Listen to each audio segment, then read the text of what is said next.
wherever you are right now, however your day went, however your body feels in this exact moment, you are welcome here. There is nothing you need to fix before you are allowed to rest. Tonight, we are going to sit with one question together. If you are not your pain, then what are you? It sounds like a simple question. It is not. We are not going to answer it quickly. And we are not going to answer it all at once.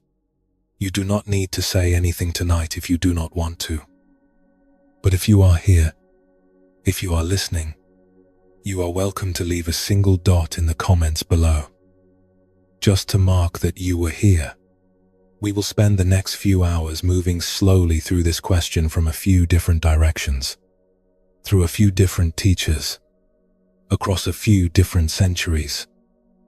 We will not rush toward an answer, and we will not arrive at it all in one piece. You do not need to know anything about Buddhism or meditation to be here tonight. You only need to be tired, or hurting, or both. I chose this question because of a winter 4 years ago, when a flare of pain in my lower back kept me on the kitchen floor for the better part of an hour, certain that the pain was simply who I had become. I still do not fully understand what shifted in me that night. I am still working it out, if I am honest. But something loosened, and I wanted to bring you here with me. For now, you do not have to do anything with this question. You do not have to solve it tonight or any night. Let your eyes close if they want to close. Let your breath find its own rhythm, slower than it has been all day. There is nowhere else you need to be, and nothing else you need to become before you are allowed to rest. Thank you for being here tonight at Sleepful Buddha. Let us begin where the body always begins, with what it is actually carrying.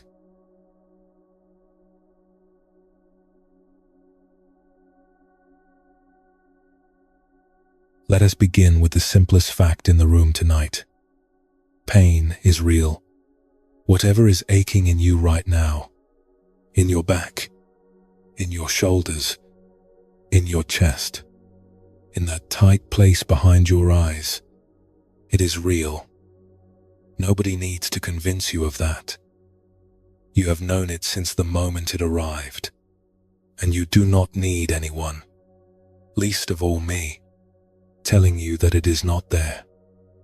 If a part of you is bracing right now, expecting to be told that your pain is only a thought, only an illusion to be argued away, you can let that brace soften.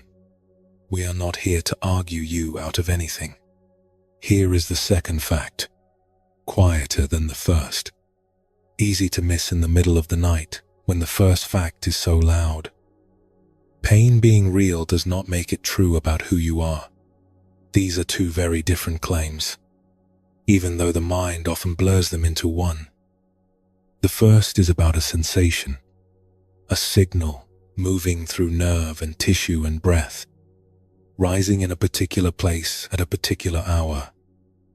The second is about identity, about the whole shape and weight of a person across an entire lifetime. Most of us, somewhere along the way, without ever deciding to, started treating the first claim as proof of the second. We hurt, and so we quietly decided we were broken. We hurt for a long stretch of months or years, and so we decided the hurting itself had become who we were. The way a path worn into a field eventually looks like it was always meant to be there.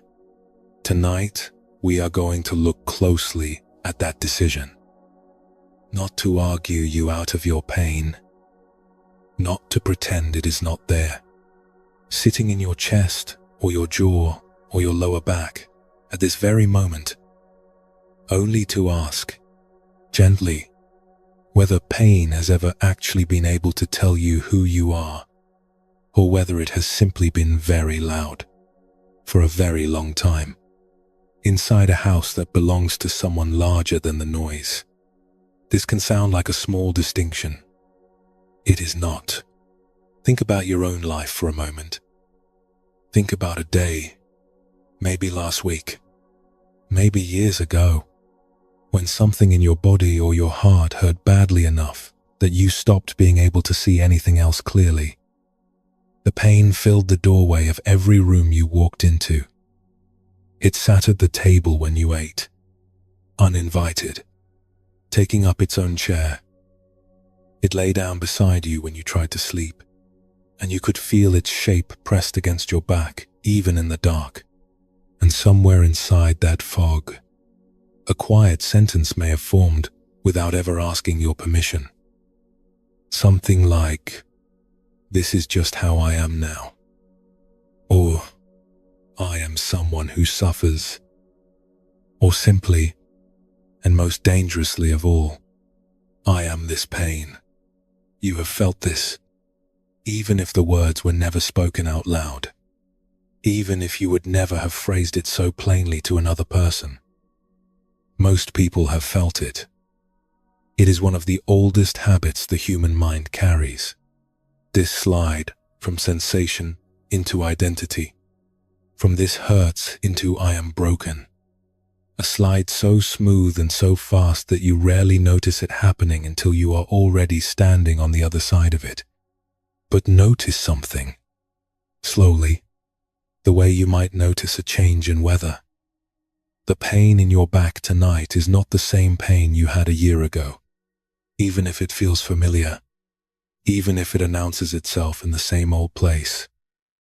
The grief in your chest is not the same grief you carried 5 years ago, even though grief, like pain, has a way of feeling timeless, feeling permanent, feeling like the one fixed point in an otherwise moving and uncertain life. Sensations rise, they peak, they pass, even when they return later in a slightly different shape, at a slightly different hour. A self, if there is even such a fixed and unchanging thing, would need to stay exactly the same in order to be called a self at all. Pain, by its very nature, does not stay the same. It moves. It changes shape. It cannot be the foundation of who you are, because it is never standing still long enough to serve as a foundation for anything. This is the question we will keep returning to across these hours together. If you are not your pain, then what are you? We are not going to rush toward an answer, and I would be suspicious of anyone who claimed to hand you one quickly. Tonight, we begin with something smaller and more immediate than a full answer. We begin with the difference between feeling a thing, fully and honestly, and becoming it. Let us explore a story about this. In the early years of the last century, in a quiet farming village in Upper Burma called Seokcheol, surrounded by rice paddies that turned a deep, almost luminous green in the rainy season, there was a boy who became a monk so early in his life that almost nobody could remember him any other way. He took the robe at 12 years old, and the name given to him as a young novice was Sobana, which means auspicious. He was a serious, quiet child, the kind who reads everything twice and asks questions that make older monks pause before answering. And by the time he was a young man, he had passed every scriptural examination the government of his country could offer him. People around him assumed his path would be a scholar's path. All study, all sacred texts, a life spent inside the safety and stillness of books, where nothing needed to be felt in the body at all. It did not stay that way. In his late 20s, Sobana left his teaching post in a coastal town and traveled inland to a forest monastery to sit with a teacher who practiced something stranger and more physically demanding than scripture had ever asked of him. This teacher gave his students one plain instruction. Sit. Watch the belly rise with the breath. Watch the belly fall. And when anything else arises in the body or the mind, anything at all, simply note it in a single quiet word, the way you might label a passing cart on a road without climbing into it. Seeing, hearing, itching, wanting. Sobhana took up this practice with the same seriousness he had given to his books, sitting for hours in the damp heat of the monastery hall, the air thick with the smell of incense and rain-soaked teak. And it was not long before his own students began bringing him their pain. Among them, in those early years back in his home village, there was a farmer named Thien, a broad, sun-darkened man who had spent 30 years bent over rice paddies. His spine curved permanently forward from decades of planting, and who came to the monastery with a back that no longer let him stand fully upright, even on his best mornings. He sat for the long hours of practice the way he did everything in his life, with his jaw clenched and his will gritted hard against the ache, certain that strength alone would carry him through. It did not carry him through. By the third day, the pain in his lower back had grown so large and so loud in his mind that it had become the only object in the room, larger than the teacher's voice, larger than his own breath, larger than the rice fields waiting for him at home. He went to find the man now known by his monastery's name, Mahasi, and told him plainly that he could not continue. His back, he said, was finished. He was finished. 30 years of bending had ruined him, and no amount of sitting still was going to change that fact. Mahasi did not tell him to be stronger. He did not tell him the pain was not real, or that a truly devoted student would simply push through it. Instead, he asked him a quieter question. When the pain rises, he said, can you simply say to yourself, painful, painful, the way you would name any other thing that crosses your path on a walk, a bird overhead, the sound of rain starting on a tin roof, the smell of wood smoke from a neighbor's fire, not fighting it, not naming yourself after it, only noticing it, the way you would notice weather moving through, weather that you yourself are not. Thien tried it that evening, certain it would do nothing at all, certain he was only humoring an old monk's strange instruction. He sat again on his worn cushion, his knees aching, his back already tightening in anticipation. The pain rose in his lower back exactly where it always rose, sharp and insistent and familiar as an old enemy. And instead of bracing against it or collapsing into the old thought, my back is ruined, I am a broken old man, he simply noted, quietly, painful, painful, and kept the slow rhythm of his breath moving beneath the words like a current beneath a fallen branch. The pain did not vanish.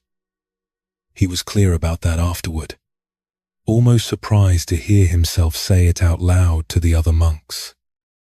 The pain stayed exactly where it had been, sharp in the same old place along his spine.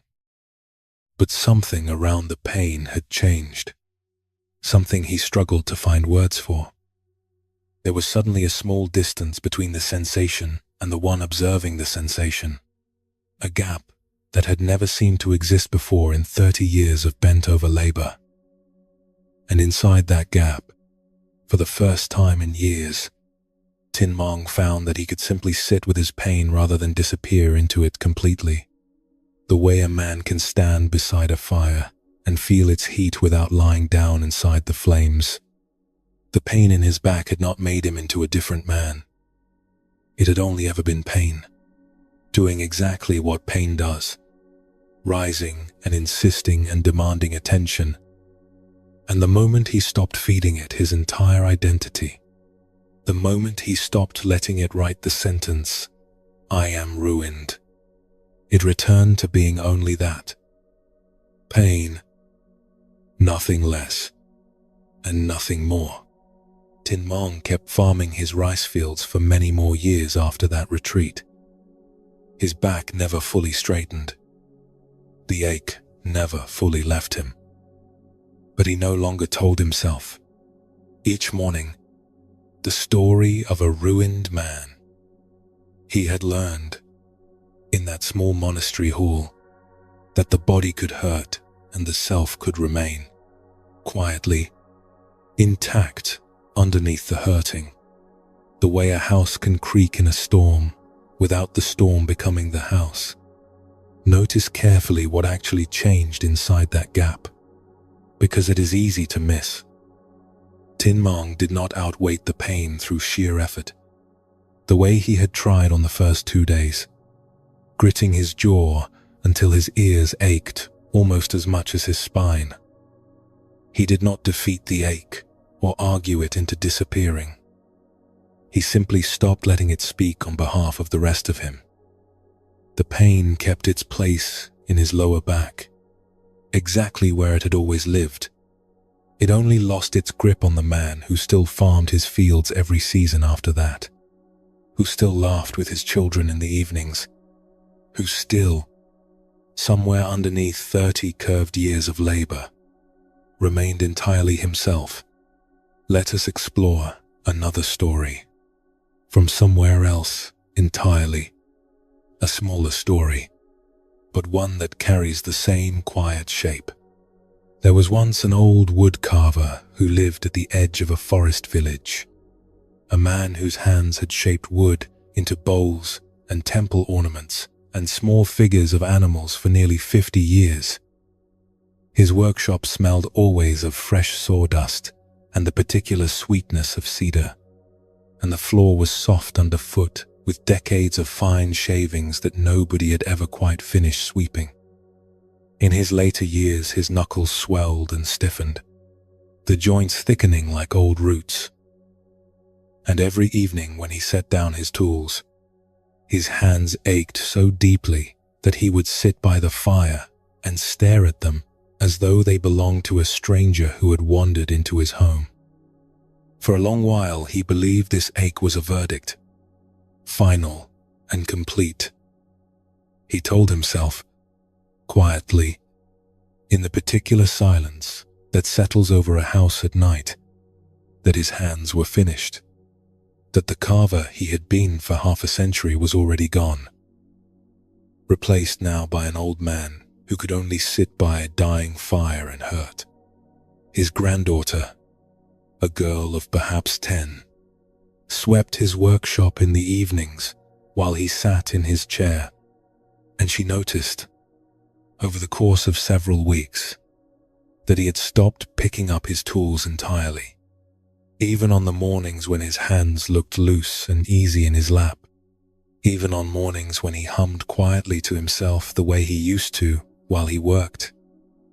One evening, while the fire popped and settled, she asked him plainly why he had given up carving when his fingers, at that very moment, looked still and calm and unhurried. He told her, a little sharply, that his hands ached too much to be trusted anymore. She did not argue with him. She only watched the fire for a long moment, the way children sometimes watch fire with a patience adults have forgotten. And then she said something that stayed with him far longer than she likely intended. Grandfather, the ache comes and it goes, but you are sitting here every single evening, whether it comes or not. He turned this over for several nights before he understood what she had actually said to him. The ache rose in the evenings. True, sometimes severe enough to make him wince, sometimes only a dull pulling behind the joints. easy to ignore. But it was not constant. It came in waves, the way weather comes in waves across a valley. And on the mornings when it had quieted, he was still telling himself the story of a finished man. A man permanently defined by an ache that was, in fact, only visiting him, the way a storm visits and then moves on toward the next village. The next morning, on a day his hands felt steady and the light through his workshop window was clean and pale, he picked up a small block of cedar and began, slowly, carefully, to carve again, the way he had begun 10,000 mornings before that one. The ache returned that evening as it always did, settling into his knuckles like an old familiar guest. He let it come. He sat with it by the fire as he always had. But he no longer mistook it for the whole of who he was. And in the morning, his hands, aching or not, went back to the wood. It is easy to recognize this pattern once you have heard it named out loud.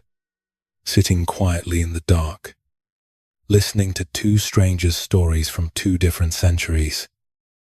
It is much harder to recognize inside your own ordinary days, while you are living them. You come home exhausted, and somewhere in the exhaustion, a sentence slips in, uninvited. I am someone who is always tired. I am someone who can never quite catch up.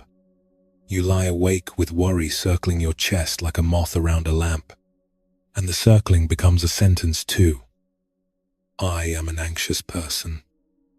This is simply who I am, and it has always been who I am. You feel the old grief rise again on a particular date, in a particular season, at the particular smell of a particular month returning, and you tell yourself, almost without noticing, that grief has become your permanent address, the only house you will ever truly live in again. None of these sentences are lies exactly. The tiredness is real, every time it arrives. The anxious circling is real. The grief is real. Every single time, it rises in your chest like water, finding its old channel. But notice the quiet leap each sentence makes. From this is happening right now, to this is what I permanently am. Tin Mong's back pain was entirely real, and it did not make him a broken man underneath his robes. The woodcarver's aching hands were entirely real, and they did not make him a finished one beside his fire. Your tiredness tonight is real. Whatever has worn you down to bring you here. It does not get the final word on who you are either. Perhaps you know the particular shape of 2 in the morning, lying in the dark with a small bright light cutting across the ceiling, scrolling through nothing in particular, while some quiet part of you catalogues every ache, every worry, every old failure, building a case file against yourself with the patience of a prosecutor who never sleeps. The body aches in its familiar places. The mind, in the dark, takes that ache as evidence and begins assembling its verdict. You may not even notice the verdict forming, only the heaviness that follows it afterward. A heaviness that has very little to do with the hour on the clock, and everything to do with the weight of a story being quietly built against you. One tired thought stacked carefully on top of another. Pain is real. It is not proof of who you are. You might let that sentence repeat quietly inside you for a moment now, the way a single low note repeats and settles in an empty room after the instrument has stopped. Pain is real. It is not proof of who you are. Let us pause here for a moment. Take a breath, slow and unhurried. Notice how your body feels right now, exactly as it is, without needing it to be any different than it already is in this moment. Notice if there is an ache anywhere, and notice, just as carefully, that the ache is not the only thing present in the room with you. When you are ready, we will continue together. There is more to this question waiting for us further into the night. In places, this small recognition can only begin to open the door toward. For now, it is enough to have noticed the gap, however small, however new, between the ache and the one quietly noticing it.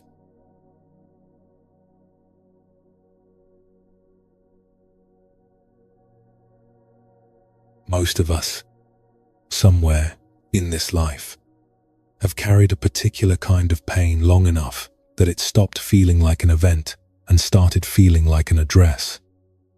Not something that happened to you, but somewhere you live. The body remembers everything.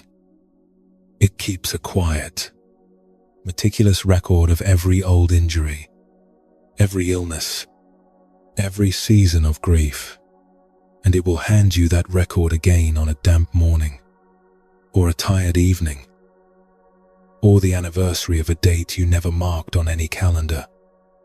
This is simply what bodies do. They remember. But here is the line we are going to sit with tonight. The body remembers. The body is not the whole story. This can sound, at first, like a small comfort offered to people whose bodies have genuinely failed them, a kind of polite dismissal, as though someone was saying, "Never mind the pain. Focus on something nicer instead." That is not what is being said here, and it is worth being precise about the difference, because precision matters when something this important is at stake. Nobody is asking you to ignore your body's memory, or to pretend a diagnosis did not happen, or a scar did not form, or a particular year did not nearly break you. What is being said is something quieter and, in its own way, more demanding. The body's record is real and complete as far as it goes. It was simply never built to be the entire ledger of who you are. Think for a moment about how a body actually keeps its records. It is not like a person sitting calmly with a notebook, writing one tidy entry at a time. It is closer to a house that has weathered many storms, each one leaving its own mark. A water stain here, a warped floorboard there, a window that has never quite closed properly since a particular winter. You can read those marks and learn the house's whole history of weather. But the house is not made of weather.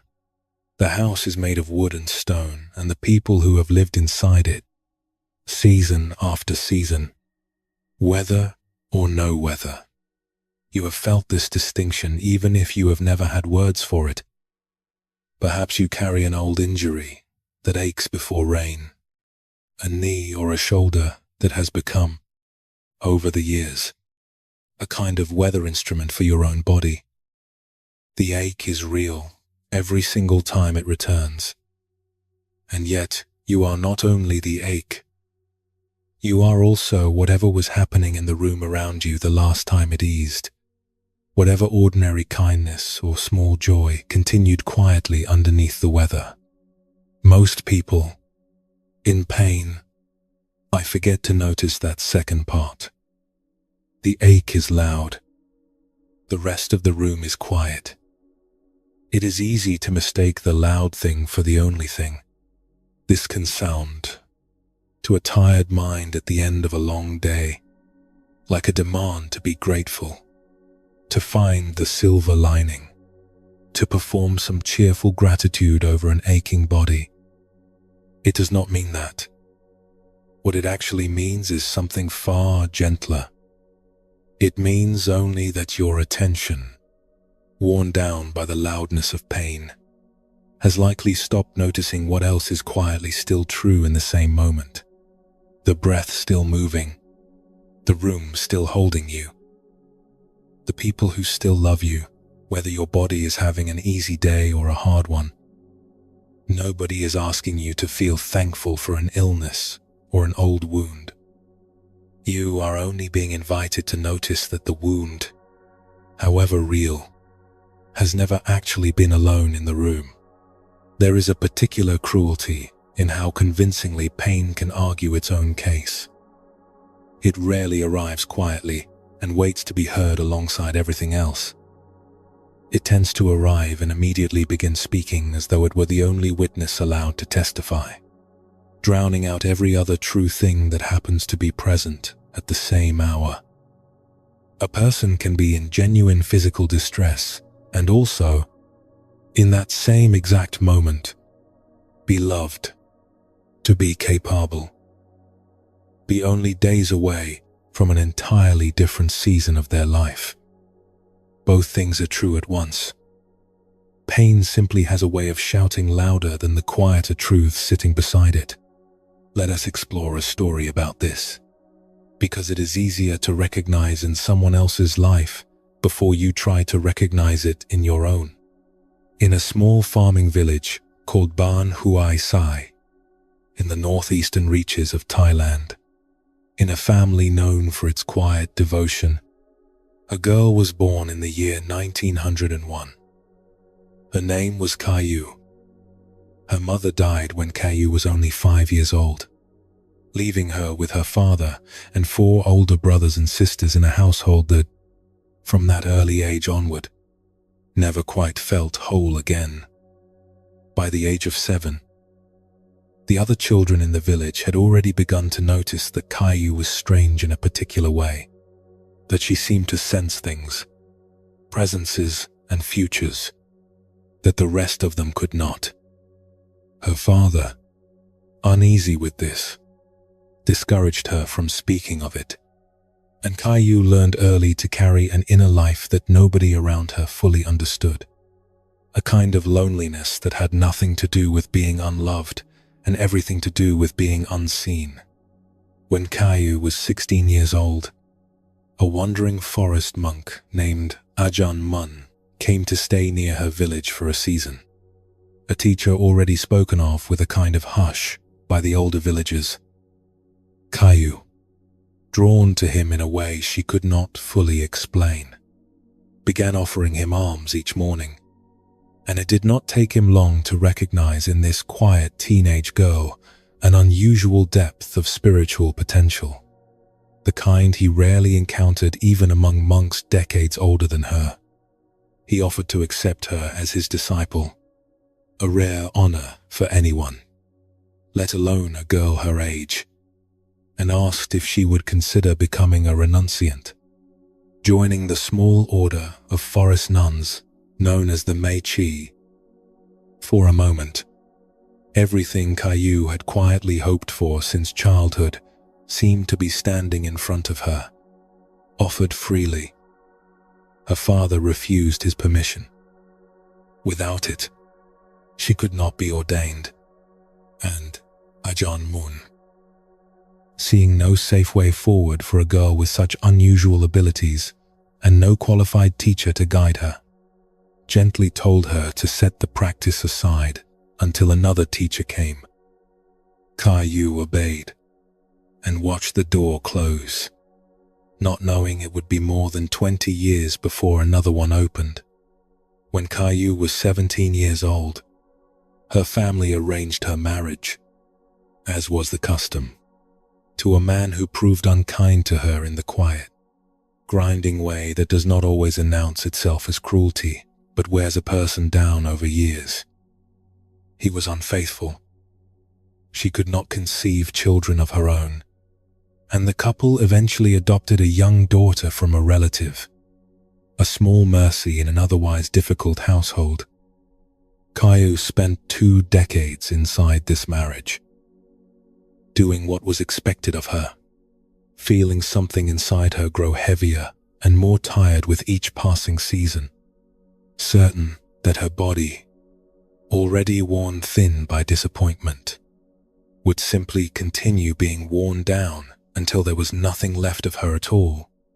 She was nearly 40 when a door finally opened.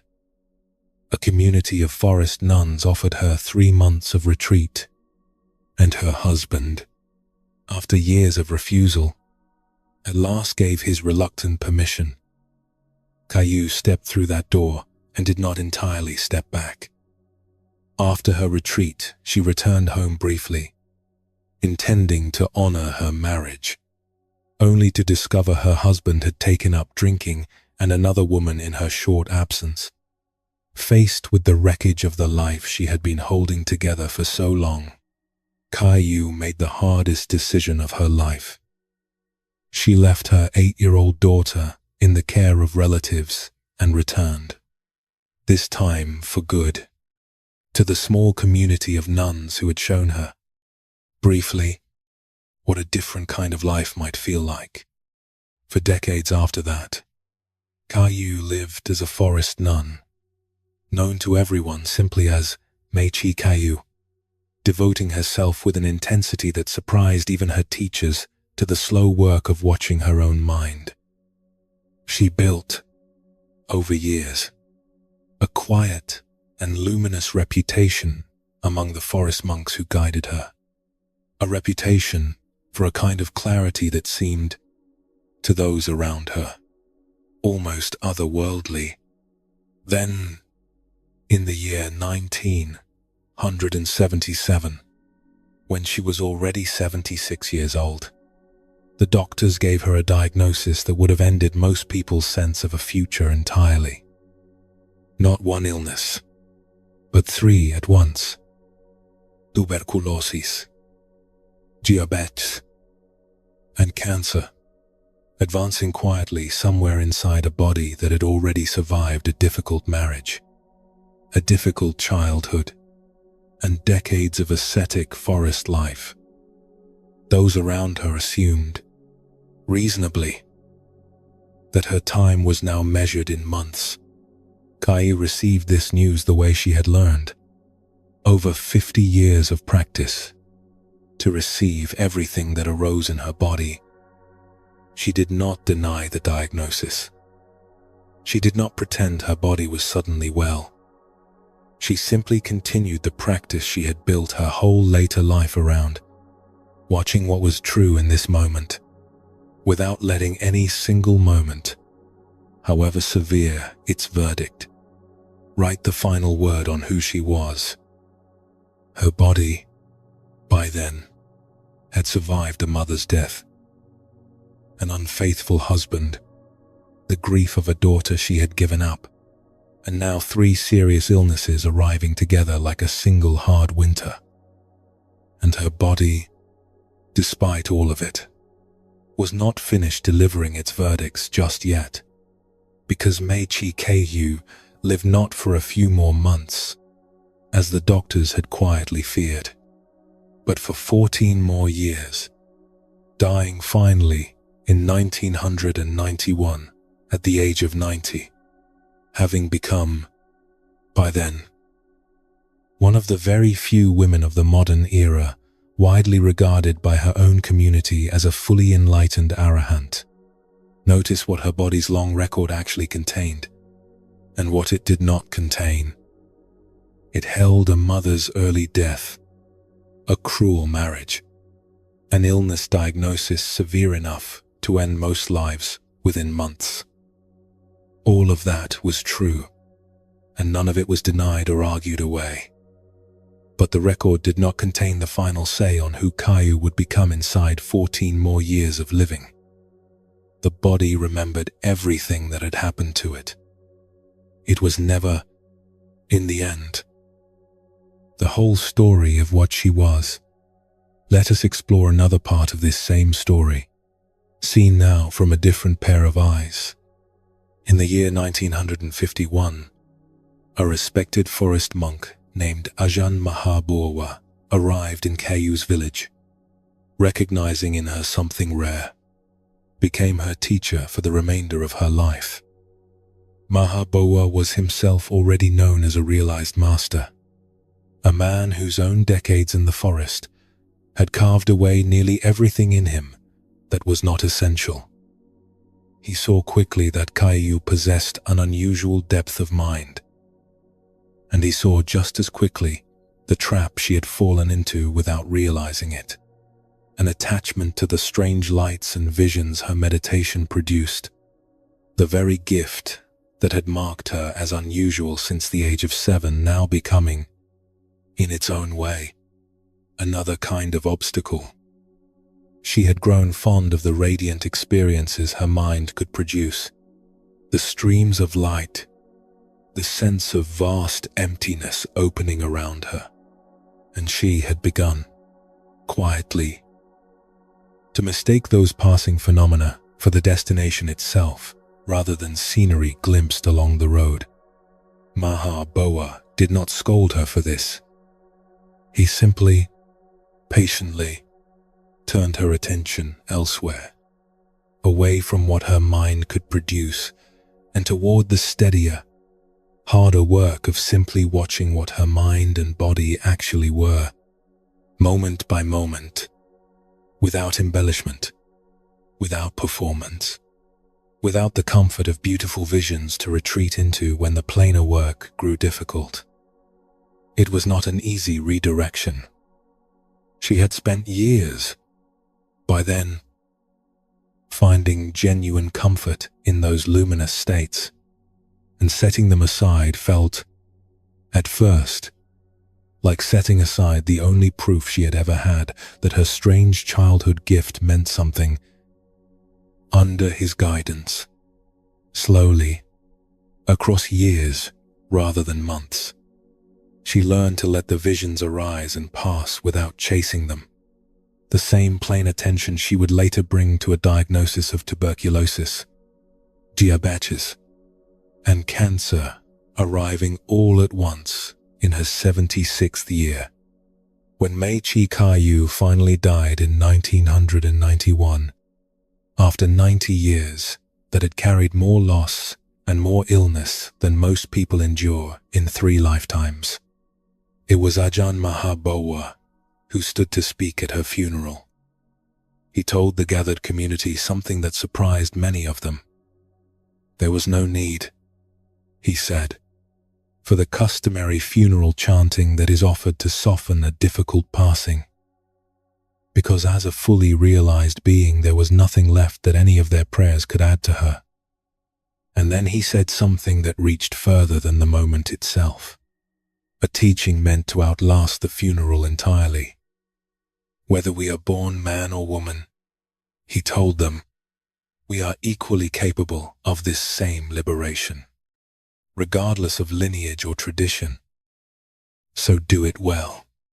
A stupa was raised afterward in her memory, a small stone monument standing now in the forest where she had once been a frightened girl who lost her mother at 5.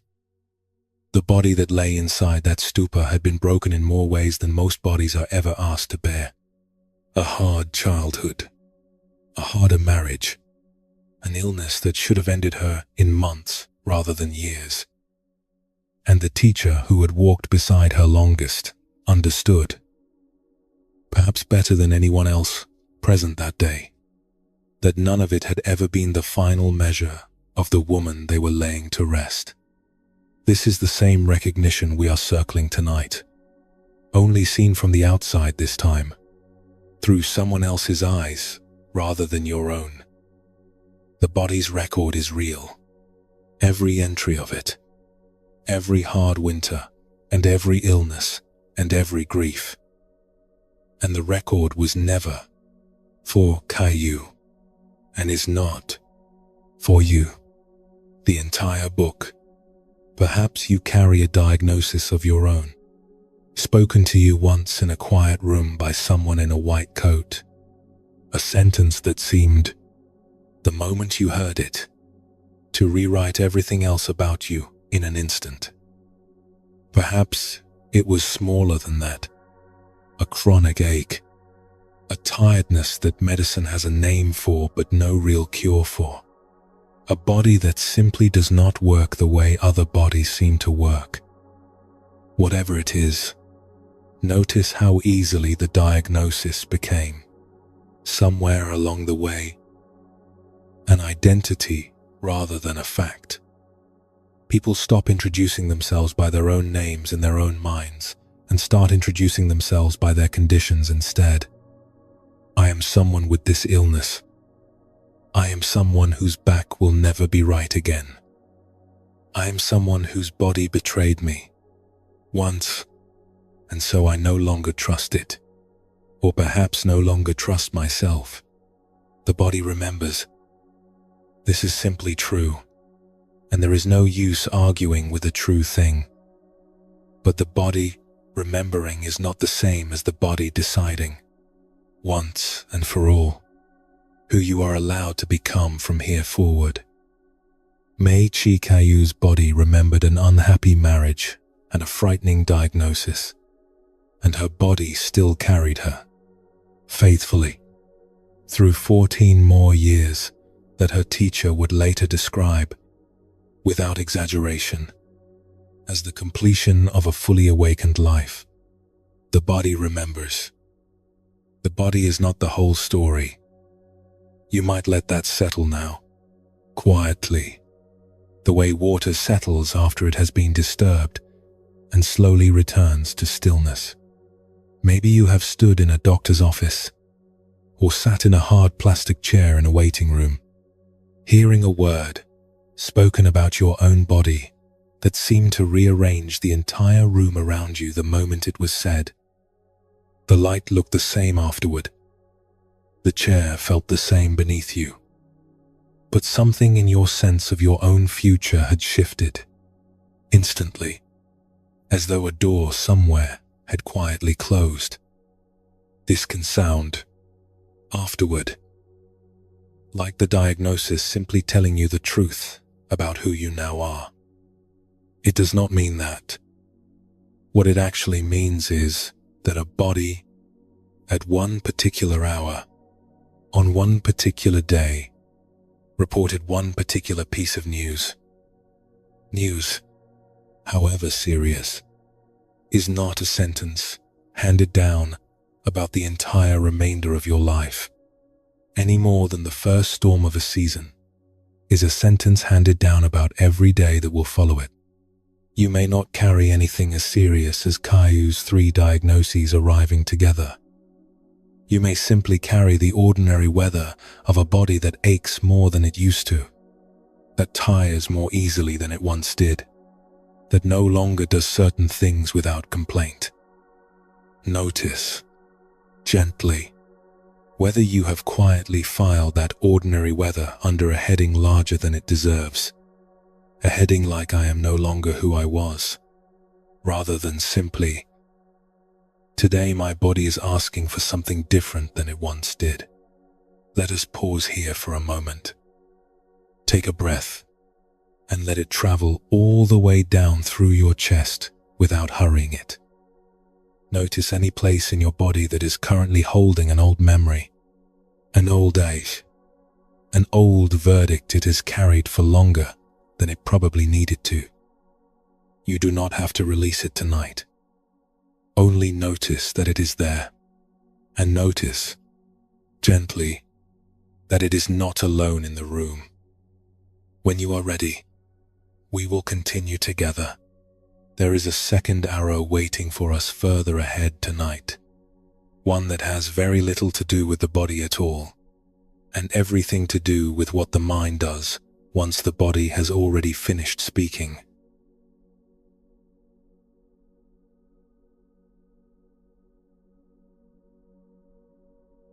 There is an old teaching from the earliest Buddhist texts, recorded in a short discourse called the Salatha Sutta, that uses an image so simple a child could follow it on the first hearing, and so exact that teachers have kept returning to it for 25 centuries since.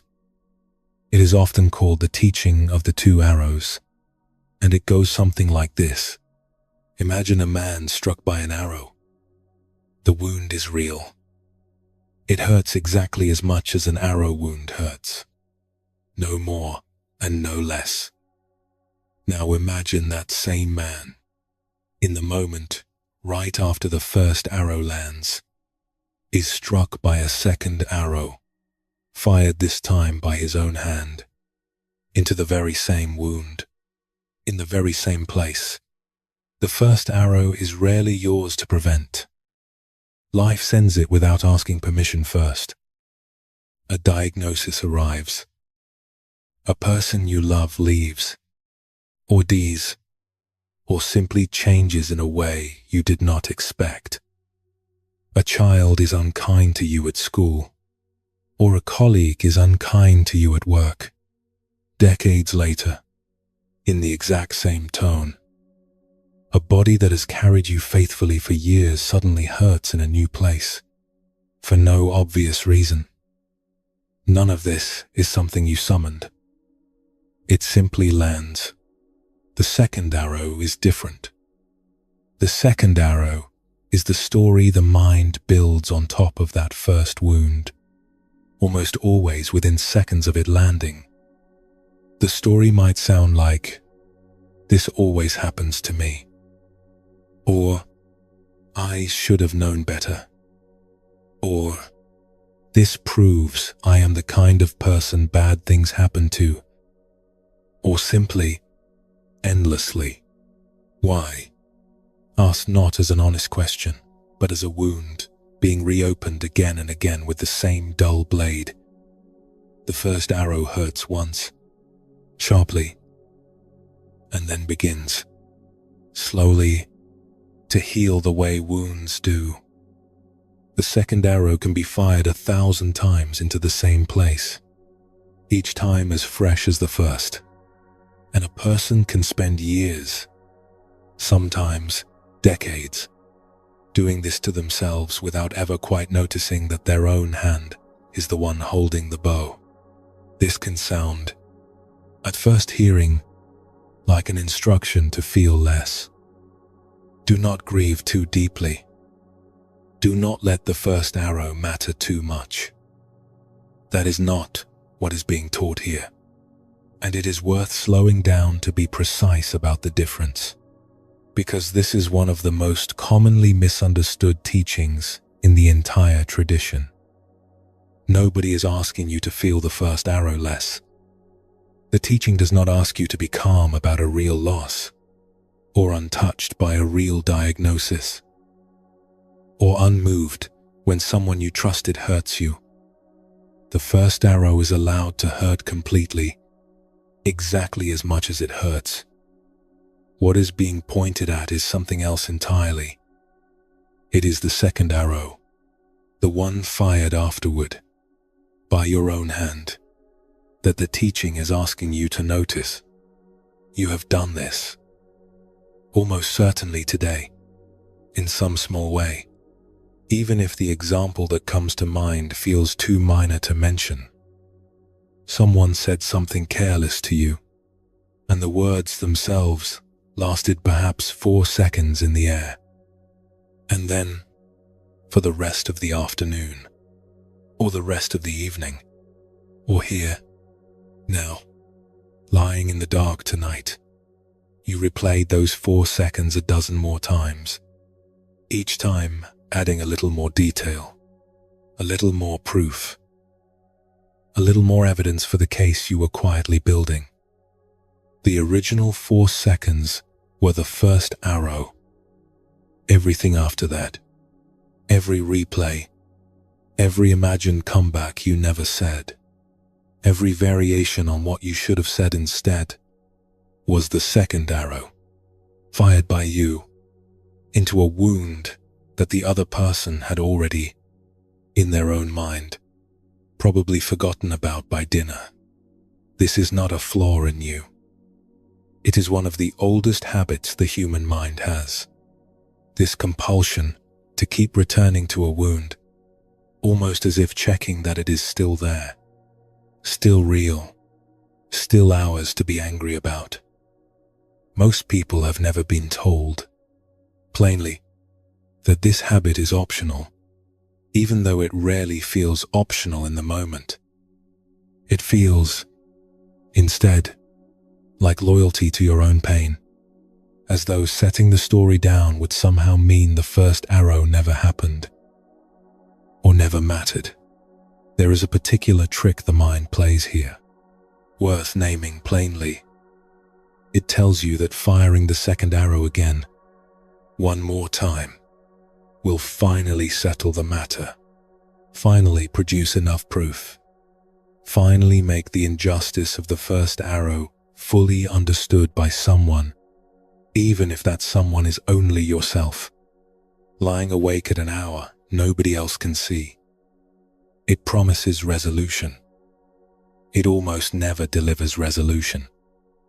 It delivers, instead, only the same wound, freshly opened, and a faint, familiar exhaustion afterward that feels oddly like having accomplished something, when in truth, nothing at all has been accomplished except one more arrow fired into a place that was already bleeding.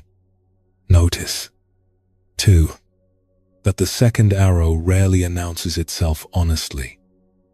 It does not say, "I am about to make you suffer again for no new reason." It disguises itself as vigilance, as fairness, as simply making sure you remember correctly what happened to you. Under that disguise, a person can spend years convinced they are merely being careful, or merely being honest with themselves, when in fact they are simply reloading the same bow, aimed at the same place, over and over, calling it memory when it has become, somewhere along the way, a habit indistinguishable from self-harm. Let us explore a story about this, one of the oldest stories in this particular tradition, carried in verse for so many centuries that nobody now remembers exactly which year it was first spoken aloud. In the city of Vaisali, in northern India, in the centuries before the Common Era, there lived a woman named Vasitthi, the wife of a respected teacher, a Brahmin well regarded throughout the region for his learning. Vasitthi had a young son, the center of her household and, in the way that often happens with an only child, the center of her entire sense of who she was in the world. She was, before this story properly begins, simply a wife and a mother, living an ordinary life inside an ordinary city, with an ordinary share of small joys and small worries. Then her son fell ill. It happened quickly, the way illness sometimes does in a single difficult season, and despite everything that was tried, everything that could be tried in that time and place, he did not recover. Vasithi's son died while still a child, and something in Vasitthi broke in a way that the people around her, even those who loved her, did not know how to reach. What followed was not simply grief, though grief was certainly the first arrow, immense and entirely real, and entirely hers to feel. What followed, over the months and then years afterward, was something the old verses describe plainly as madness. Vasitthi left her home. She wandered the roads near Vaisali and beyond it, by some accounts for 3 full years, without proper clothing, without shelter most nights, often without enough food or water. Lost so completely inside her grief that she had stopped being able to find her way back to anything resembling her former life. Picture, for a moment, what those 3 years likely contained, since the old verses leave so much to the imagination of anyone who has ever grieved enough to fill in the gaps themselves. Long stretches of road under a sun that gave no comfort. Nights spent wherever exhaustion finally caught up with her. A temple step, a riverbank, the shelter of an overhanging rock when the rains came. Hunger that came and went without her seeming to notice it most days. The way a body in that much sorrow often forgets to ask for the small things it needs. People who saw her from a distance and crossed to the other side of the road. the way people often do with a grief too large to look at directly. And underneath all of it, replaying without pause, the same handful of images: her son's face, his small voice, the particular hour he stopped breathing. Each one fired again and again into a wound that her wandering body never had the chance to even begin closing. The people of the towns she passed through likely saw exactly what they expected to see: a mad woman, ragged and wild-eyed, talking to no one, belonging nowhere. They did not see a mother whose first arrow had been real and unbearable, and whose second arrow, fired silently and continuously across 3 years of wandering, was the conviction that this devastation was now the entire and permanent shape of who she was. Not a woman experiencing grief, a mad woman, finished, beyond any further question. One day, traveling near where she wandered, the Buddha and a group of his followers happened to pass close enough for Vasitthi to encounter them. What exactly was said in that meeting? The old verses do not record in great detail, only that he spoke to her, and that something in his teaching reached a part of her that 3 years of wandering had not been able to silence. She listened. The verses describe her grief beginning, finally, to loosen its grip, and something the old texts call a state of auspicious bliss arising in its place. Not because her son's death had somehow stopped being true, and not because the first arrow had ever, even briefly, stopped having happened, but because she finally set down the second arrow she had been firing into that same wound for 3 uninterrupted years. She went on, after that meeting, to enter the community of nuns, and the verses attributed to her were eventually gathered into a collection still read today, sung by women for centuries afterward who recognized something of their own grief inside hers. Her son's death remained, always, a real and terrible loss. It never stopped being that. What changed, in the end, was not the first arrow at all. It was Vasithi's discovery, after 3 years, that she was not required to keep firing the second one indefinitely, that the madness was never actually the truth of who she was, only the longest and loudest story her grief had ever told about itself. Notice precisely what this story is not saying, because precision matters here as much as it mattered earlier tonight. It is not saying that Vasithi's grief was excessive, or that a better, stronger woman would have recovered more quickly, or that 3 years of devastation following a child's death is somehow a failure of character. The first arrow in her story was as severe an arrow as a human being can be struck by. And nobody listening tonight should hear this as a judgment against however long their own grief has taken, or is still taking. What changed for Vasitthi was simply this. At some point, in that one encounter on a dusty road, she stopped mistaking the wandering madness for an unchangeable verdict about who she now was. And underneath that mistaken verdict, something in her that had never actually broken was finally able to be found again. Let us explore another story now. Smaller in its stakes but built from the very same pattern. Closer, perhaps, to the ordinary shape of your own days. There was once an innkeeper who kept a small house along a trade road, a man known for his good cooking and his bad temper, though not in equal measure, since most of his guests only ever tasted the cooking. Many years before this story takes place, when he was a younger man just beginning his trade, a passing merchant had stayed several nights under his roof, eaten well, drunk his good wine, and left before dawn without paying a single coin, taking with him, besides the unpaid debt, a small silver pot that had belonged to the innkeeper's own mother. It was a real loss, both the money and the pot, and a real betrayal of the trust an innkeeper extends to every stranger who knocks at his door.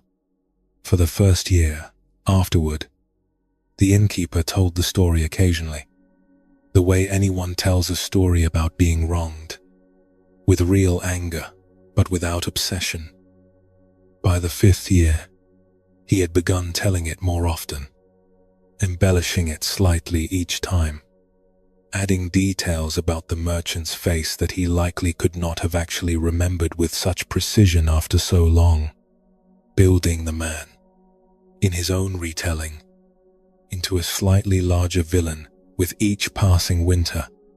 By the 20th year, he told the story to every new guest who sat long enough at his table to hear it, his voice rising at the same points it always rose, his hand striking the table at the same line it always struck. The wound apparently as raw in his telling as it had been on the actual morning he discovered the empty pot shelf. His own family had heard the story so many times that they could mouth the words along with him from the next room. The way children learn a parent's favorite complaint by heart without ever being taught it on purpose. His wife had long ago stopped trying to gently steer him away from the subject, having learned that any attempt to do so only convinced him that nobody else took the injustice as seriously as it deserved. Guests who stayed only a single night sometimes left the following morning having heard the entire tale twice, once at supper and once over the morning meal, delivered with the same wounded conviction both times, as though it had happened the previous week rather than the previous decades. The merchant himself, it later turned out, had died many years earlier, somewhere on the far side of the mountains, in a dispute over an entirely different debt with an entirely different innkeeper. He could no longer wrong anyone. He had stopped being able to fire any arrows at all decades before, and yet the wound in this innkeeper's chest remained exactly as fresh as the morning it was made, because he himself had been the one firing into it, faithfully. Every single time he told the story, for 20 years and counting, it was his granddaughter, of all people, sweeping the floor late one evening while he told the story yet again to a tired traveler, who finally said something to him afterward, once the guest had gone up to bed. "Grandfather," she said, "the merchant is not here anymore. He has not been able to hurt you again for 20 years. So who exactly keeps hurting you every single night you tell that story?" He did not answer her that evening, but he told the story less often after that, and when he did tell it, something in his voice had quietly changed. The old fury sanded down into something closer to a simple fact about a thing that had once happened to a younger man. A long time ago, on a road that no longer led anywhere either of them traveled, the merchant fired one arrow, decades ago, and then vanished from the innkeeper's life entirely.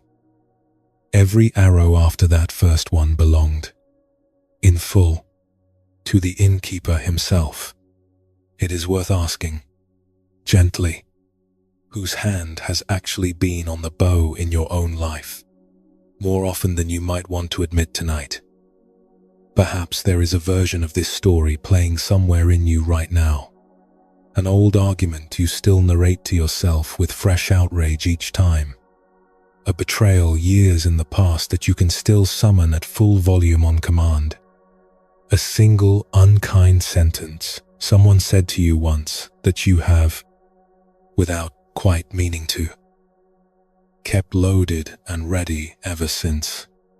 Perhaps you know the particular hour, late at night, when an old conversation replays itself uninvited, and you find yourself constructing the perfect response you never actually said, winning an argument that ended, in real life, years ago, against a person who may not even remember it happened.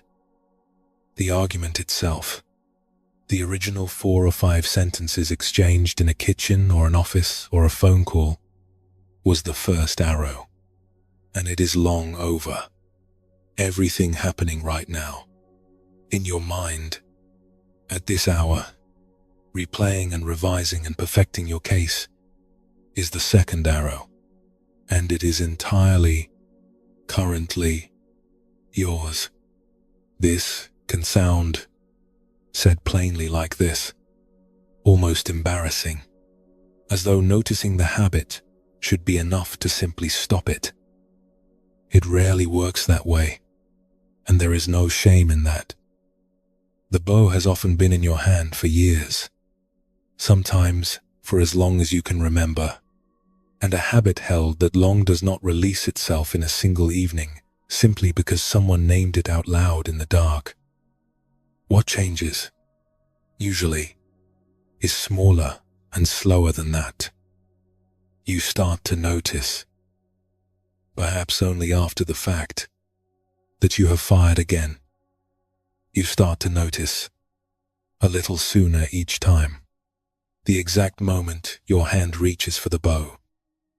Eventually, sometimes after months, sometimes after years, you notice while your hand is still reaching, and in that noticing, just for a breath, you have the choice that Vasitthi eventually found on a dusty road outside a city whose name has outlasted everyone who actually lived there at the time. The first arrow is rarely yours to control. It lands when it lands, however it lands, and it is allowed to hurt exactly as much as it hurts, without apology and without argument from anyone, including from me. The second arrow is almost always yours, eventually, to set down, even when it has been flying for 20 years, even when it has been flying for 3. Vasithi's grief was real, and her first arrow was as severe as any human being faces. The second arrow, the madness that told her this devastation was now the unchangeable shape of her entire self, was the one that finally, gently, became optional. Let us pause here for a moment. Take a breath and notice, honestly, whether there is an old story still being told somewhere inside you tonight. One you have rehearsed enough times that you could recite it without thinking. You do not have to set it down completely right now. Only notice, for this one breath, that your own hand has likely been on the bow for some time. When you are ready, we will continue together. There is one more layer to this question waiting for us. Something even quieter than the second arrow. A pattern so old that most of us forget we ever picked it up at all.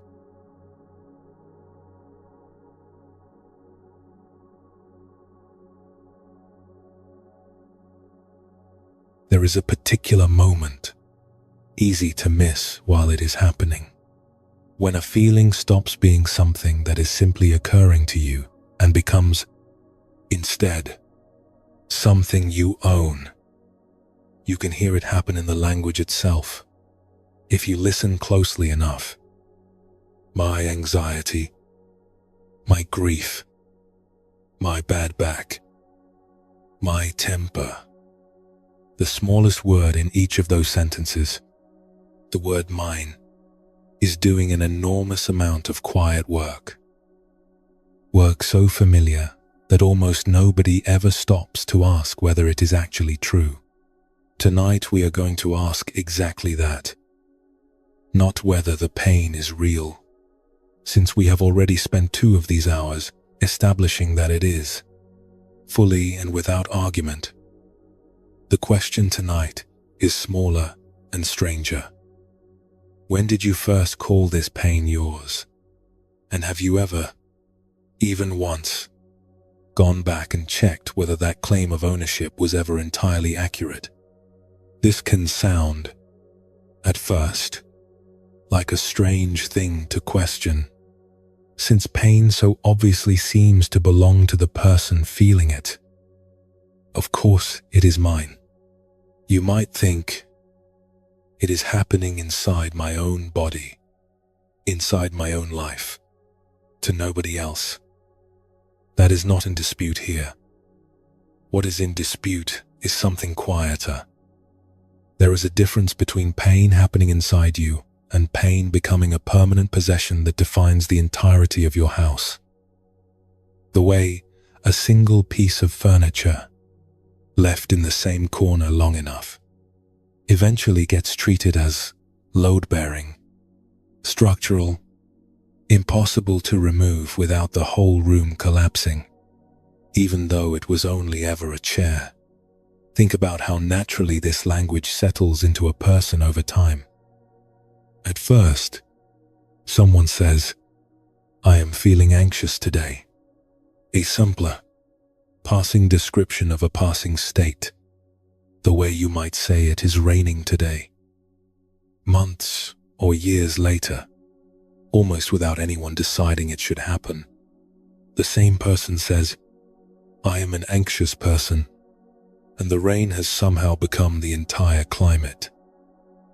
A permanent feature of the landscape rather than a passing weather event that arrived on a Tuesday and might, given enough time, leave again on a Thursday. The pain has not necessarily grown larger in this transformation. The ownership has. This can sound like a small grammatical difference, hardly worth 3 hours of anyone's attention in the middle of the night. It is not a small difference. What it actually means is that somewhere along the way, often so gradually that no single day could be pointed to as the moment it happened, a temporary visitor was handed the keys to the entire house, and nobody ever quite remembered to ask the visitor to leave, or even to ask whether the visitor had actually been invited to stay this long in the first place. Language itself seems almost designed to encourage this particular mistake. Notice how naturally the body and the feeling fuse together inside a single sentence. We do not usually say, "Anger is currently moving through me." We say, "I am angry," as though anger and the speaker had become, for the duration of the sentence, the very same substance, indistinguishable from one another. We do not say, "A wave of sadness is passing through this body right now." We say, "I am sad," collapsing weeks of weather into a single benter, flat, permanent-sounding identity. None of this happens because anyone sat down and decided to speak this way. It happens because the language was built for convenience, centuries before anyone thought to ask whether convenience and accuracy were actually pointing in the same direction. This does not mean the words are wrong to use, or that you need to walk through tomorrow correcting your own sentences into some stiff, clinical version of yourself, narrating every feeling in the third person like a stranger, describing weather on the evening news. It only means that underneath the ordinary, useful shorthand of "I am sad," or "I am anxious," or "this grief is mine," there is a quieter question worth occasionally remembering to ask. Is this still happening? Or have I simply stopped checking? You have done this, almost certainly, with something specific enough that you could name it right now if asked. Perhaps it is an old failure you still introduce yourself by, even silently, even only to yourself. Perhaps it is a diagnosis, a heartbreak, a single terrible year that happened a decade ago and somehow still gets first mention whenever you privately summarize your own life to yourself in the dark. At some point, you called it yours. You may never have asked. Since that day, whether it was still true, or whether it was ever quite as permanently true as it felt on the night you first claimed it. Let us explore a story about this, from a kingdom rather than a quiet village this time, though the shape underneath it is exactly the same. In the year 1226, in the land that is now northern Vietnam, a boy named Tran Tong was crowned king at the age of 8, far too young to understand what he was actually being handed, only old enough to sense, even then, that something enormous had just been placed onto his small shoulders and was not going to be lifted off again. He grew up inside the palace, the way a tree grows up inside a courtyard wall, shaped from the very beginning by a structure he had never chosen and could not see past. His entire sense of who he was built almost entirely around the duty of holding an entire kingdom together, a kingdom already beginning to sense, far to the north, the rising shadow of the Mongol armies that would eventually threaten everything his family had built. There is no record of anyone ever sitting the boy down and asking him whether he wanted to be king, and there would have been no point in asking, since the answer changed nothing about what the throne required of him. He learned the names of provinces before he had finished learning the names of his own cousins. He sat through councils about taxation and border defense at an age when other children were still learning to swim in the rivers near their homes.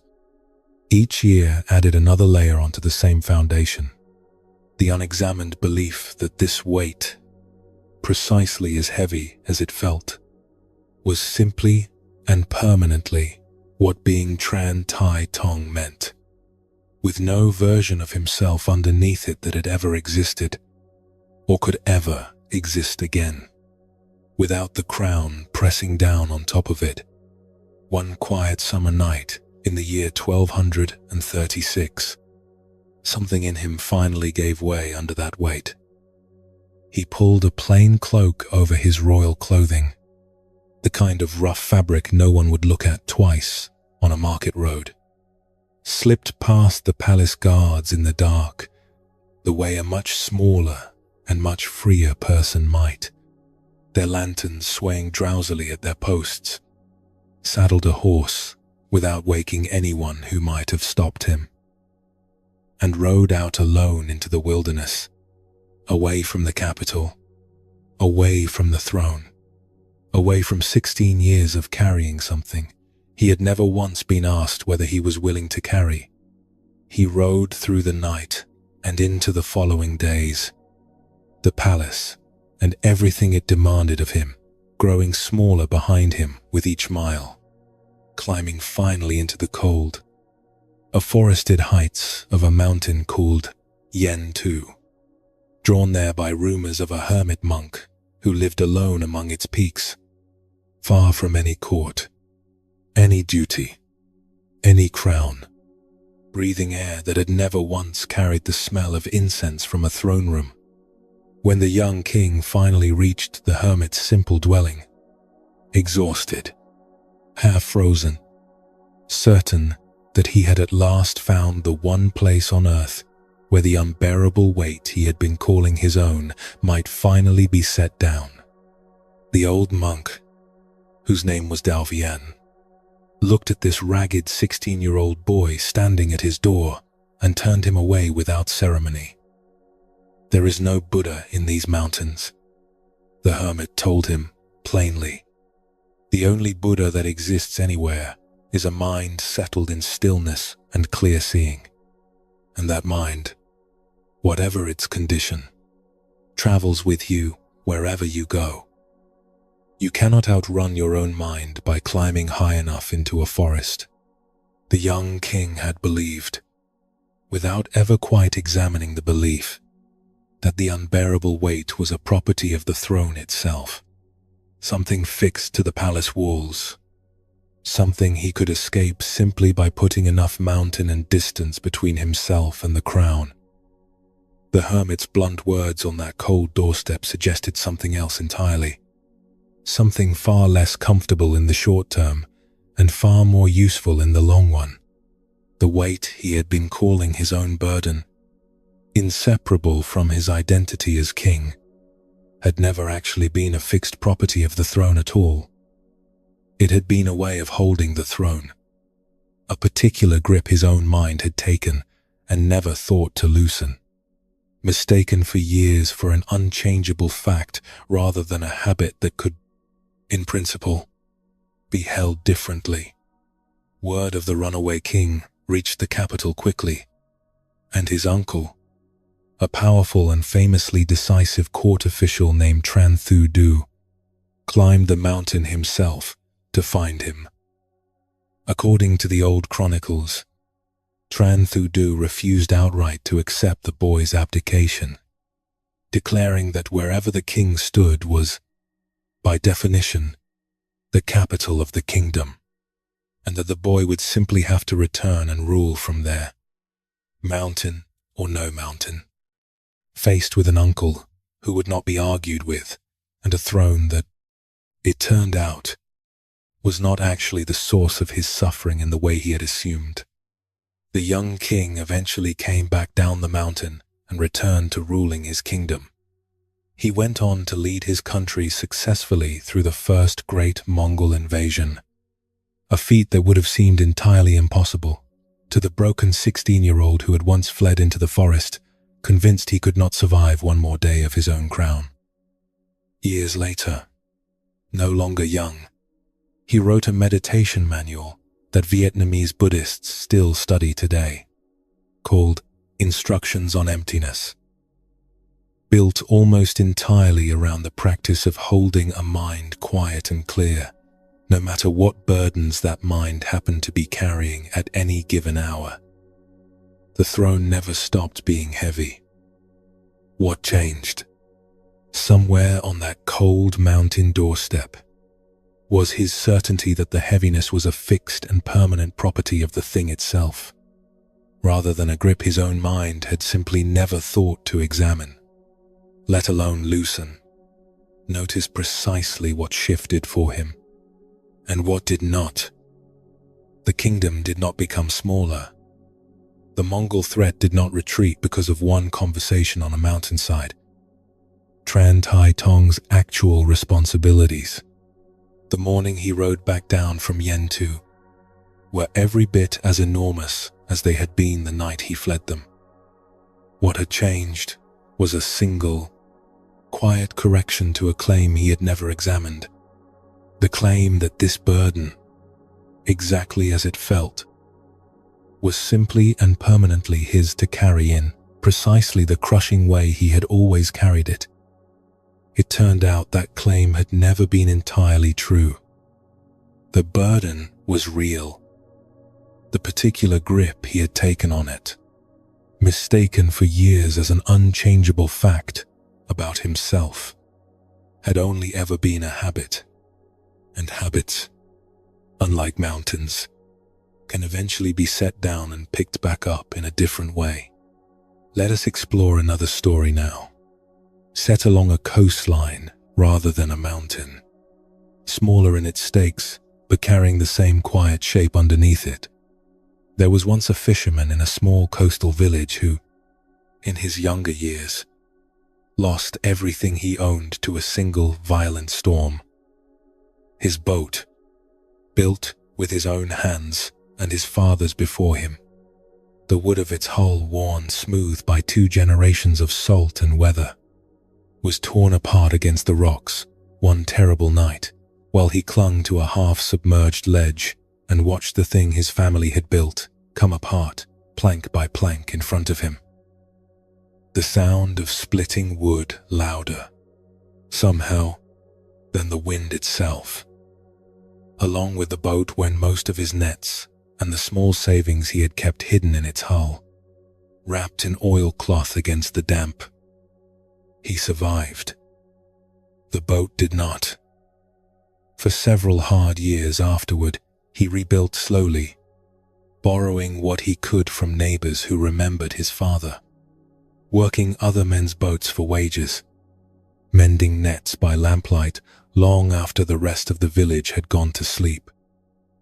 until he had finally saved enough to build a new vessel of his own, sturdy and well-made, which he sailed for more than a decade afterward without a single serious incident. And yet, whenever a new young man joined his crew for the first time, the fisherman would tell the same story before they had even finished coiling the first rope. The story of the storm, the wreck, the boat he had lost so many years before, delivered always with the same grave warning in his voice, as though cautioning the newcomer that he was signing on with an unlucky man, a man marked by loss, a man who had once lost everything and might, in some unspoken way, lose it again at any moment. One morning, a particularly plain-spoken young deckhand, new to the crew and unfamiliar with the older fisherman's habit of letting such stories pass without comment, listened to the entire tale of the long-ago storm and then asked, with no unkindness at all, simply curious, "Is this the boat that sank?" The older fisherman said no. Of course not. That boat was lost more than 15 years ago. This one was built afterward, with his own hands, and had served him faithfully ever since. The young man considered this for a moment, looking around at the solid deck beneath his own feet, the well-mended nets, the mast that had weathered countless storms since the one that mattered enough to be mentioned at every introduction. "Then which boat?" he asked. "Are we actually standing on right now?" The older fisherman did not have a ready answer for him. He went quiet for the rest of that morning's work, turning the question over, the way a man turns over a stone he has stepped past 1,000 times without ever once picking it up. He had been introducing himself for more than a decade as the man who lost his boat, when in fact he had been standing every single day of those 10 years on a different boat entirely, one he had built himself, sound and seaworthy beneath him. The entire time he was busy describing the one that no longer existed. He told the old story less often after that morning, and when a new young man joined the crew, he found himself more and more simply pointing to the deck beneath their feet and saying, "This one will hold you fine." Perhaps you have noticed something like this in your own private introductions, the ones you make only to yourself, late at night, when summarizing the shape of your own life before sleep. A version of yourself formed around one bad year, one broken marriage, one diagnosis spoken years ago in a quiet room, gets trotted out first, every single time, ahead of whatever steadier thing you have actually built since then. Friends who only met you afterward have no idea this old wreck even exists, since all they have ever known is the sturdy boat you have been standing on the entire time they have known you. And yet, alone with yourself, in the dark, the old wreck somehow still gets first mention, introduced before anything else, as though it were the truest and most permanent fact available about you. It is worth asking, gently, what you have been introducing yourself by, even silently, even only inside your own private accounting of your own life. Perhaps there is an old wreck you still describe in detail to every new person who comes close enough to listen. A marriage that ended, a failure that happened once, a single terrible season that you have, without quite meaning to, allowed to stand in for the entire shape of who you are, while the sturdier, quieter boat you have actually been standing on for years goes entirely unmentioned. You may notice this pattern most clearly in the small, ordinary sentences you use about yourself without thinking twice. I am someone who always gets left. I am someone who never finishes what they start. I am someone whose body has betrayed them once and cannot be trusted again. Each of these sentences was true. Once, on a specific day, describing a specific event. The way the lost boat was true. Once, on one particular terrible night. The question worth asking now, gently, in the quiet of this hour, is whether you have been standing on that old wreck this entire time, or whether you built something steadier years ago and simply never got around to updating the story you tell yourself and everyone else. At the door, let us pause here for a moment.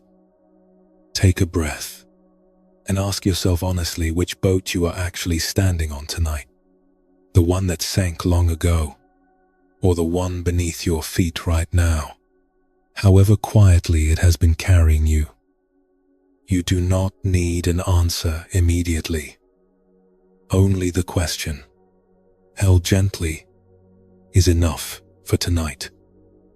When you are ready, we will continue together. There is a softer turning waiting for us further ahead. A place where setting something down no longer requires arguing with it first, only allowing it, finally, to simply be witnessed.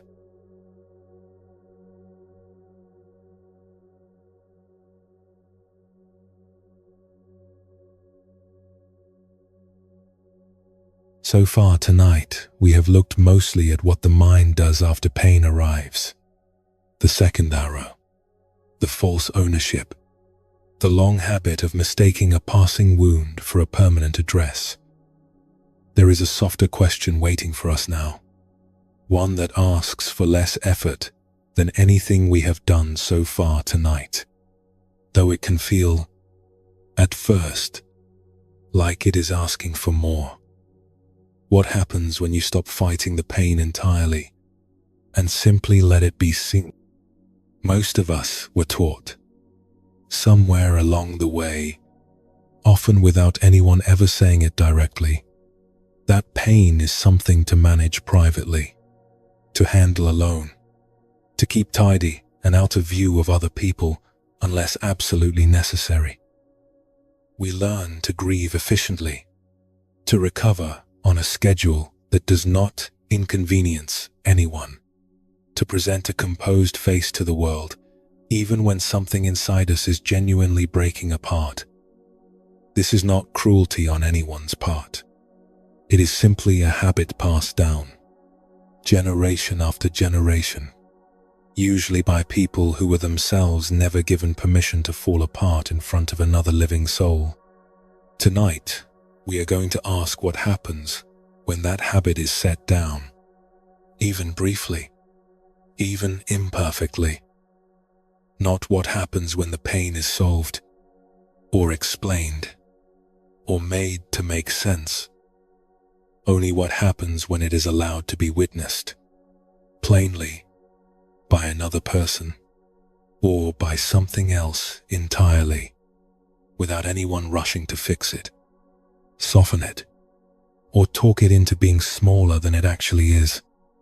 This can sound, to ears trained in self-reliance, like an invitation to weakness, as though letting pain be witnessed were the same as surrendering to it, giving up the discipline that has carried you this far. It does not mean that at all. What it actually means is something closer to the opposite. There is a particular kind of strength required to let another person, or another living creature, simply see you in the middle of something painful, without performing composure for their comfort, without managing their reaction to your grief on top of carrying the grief itself. Hiding pain often takes more effort than feeling it. Tonight we ask what happens when that extra effort is finally set down. You have likely felt the difference between these two experiences without having words for it before now. There is the pain you carry alone, in silence, behind a closed door, careful that nobody outside hears anything. And there is the pain you allow someone else to sit beside, not to fix, not even necessarily to comment on, only to witness, quietly, the way a person might sit beside someone in a hospital waiting room without needing to say anything useful at all. The pain itself, in both cases, may be identical. The weight of carrying it rarely is. Consider, for a moment, why this should be true, since it is not immediately obvious that another person's presence should change anything at all about a pain that lives entirely inside your own body and your own private history. Part of the answer may simply be this. Pain carried in complete isolation tends to grow a second layer almost immediately. A layer made not of the original hurt, but of the effort required to keep it hidden. To monitor your own face for signs of cracking. To rehearse a steadier voice before answering the phone. That second layer, the effort of concealment, is exhausting in a way. The original pain alone often is not. Witnessed pain, by contrast, gets to simply be itself, without also having to be guarded, managed, and performed around at the same time. There is also something here about what it means to be believed. A pain that has never been seen by another living creature can begin, after enough time alone, to feel slightly unreal, even to the person carrying it, almost as though it requires a witness in order to be fully confirmed as having actually happened. This is part of why grief that is shared, even briefly, even with no advice offered in return, so often feels different afterward than grief that has only ever been spoken to an empty room. Someone else's quiet attention seems to lend the pain a kind of solidity it did not quite have when it was only ever a private, unconfirmed weight. Let us explore a story about this, from a teacher whose entire reputation, before this story, had been built on extraordinary discipline and control. In the 11th century, in the high plateau country of Tibet, there lived a translator and teacher named Marpa, a man already legendary in his own lifetime for the journeys he had made across the mountains into India. Not once, but 3 separate times, enduring extraordinary hardship each time in order to study with the great masters there and bring their teachings back across the Himalayas into his own language. The journey alone nearly killed him more than once, crossing passes where the air itself grew thin enough to blacken a traveler's vision, losing nearly everything he carried to bandits on one crossing, burying more than one traveling companion along the way who did not survive the road as he did. Each time he returned to Tibet, he carried with him not only sacred texts, but a kind of authority that could only have been earned through suffering of exactly this magnitude, willingly chosen, in pursuit of something he judged worth more than his own comfort or safety. By the time he had settled into his later years, Marpa had become one of the most respected teachers in the region, the founder of a lineage that would eventually carry his name and his teaching forward for nearly 1,000 years afterward. His own students, including one young man named Milarepa, who would go on to become legendary in his own right, regarded Marpa as a man who had moved entirely beyond ordinary human disturbance, a master whose mind had become, through decades of extraordinary practice and 3 brutal crossings of the highest mountains on earth, as steady and unshakable as the peaks he had crossed to earn his training.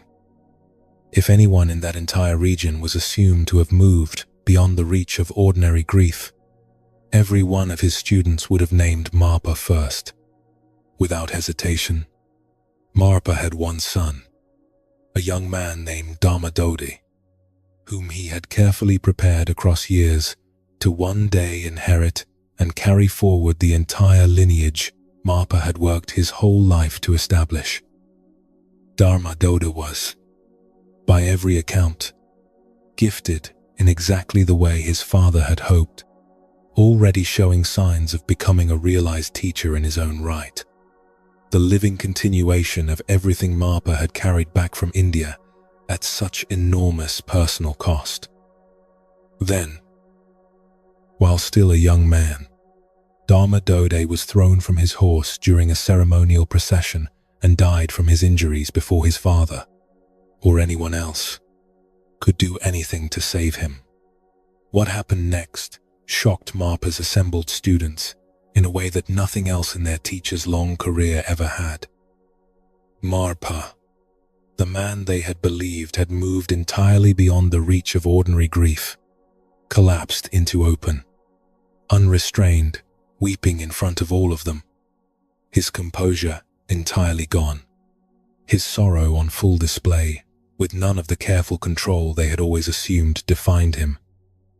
One of his students, watching this and genuinely confused, finally found the courage to ask the question that several of them were clearly thinking. "You have spent years teaching us that all things, including grief, are ultimately empty and without solid substance. If you truly understand this teaching as deeply as you claim to," the student asked, "why are you weeping now? Like any ordinary, untrained person might weep." Marpa did not stop weeping in order to answer him, and he did not seem embarrassed by the question. He told his student something that has been remembered and repeated for nearly 1,000 years since that afternoon. The death of a child, he said, is among the most painful things a human being can experience. And this pain is exactly as real, in this moment, as any pain has ever been. And yet, he continued, this same overwhelming grief is also, at its deepest nature, empty and without fixed substance. The way all things that arise eventually pass are empty of any final, unchanging core. Both of these things, he told his stunned student, are true at the very same time, in the very same breath, and understanding the second truth had never once required him to suppress or hide the first. He did not stop weeping that day until his weeping had run its full and natural course. He did not apologize for it afterward, and he did not later claim that he had somehow remained secretly detached underneath the visible grief, performing equanimity while privately suffering, or performing suffering while privately untouched. He simply let his students see exactly what was true in him at that hour, without managing their discomfort, without protecting his own reputation for unshakable calm, without fighting the grief or hiding it behind the door of his private chambers. His students, who had expected a lesson in detachment, received instead a lesson in something rarer, the sight of a realized master allowing his own devastating loss to be fully witnessed by them, without flinching away from their gaze and without flinching away from his own sorrow either. Notice what Marpa did not do in that moment, because the absence is as instructive as anything he said. He did not argue himself out of his grief, using the very teaching he had spent his life mastering.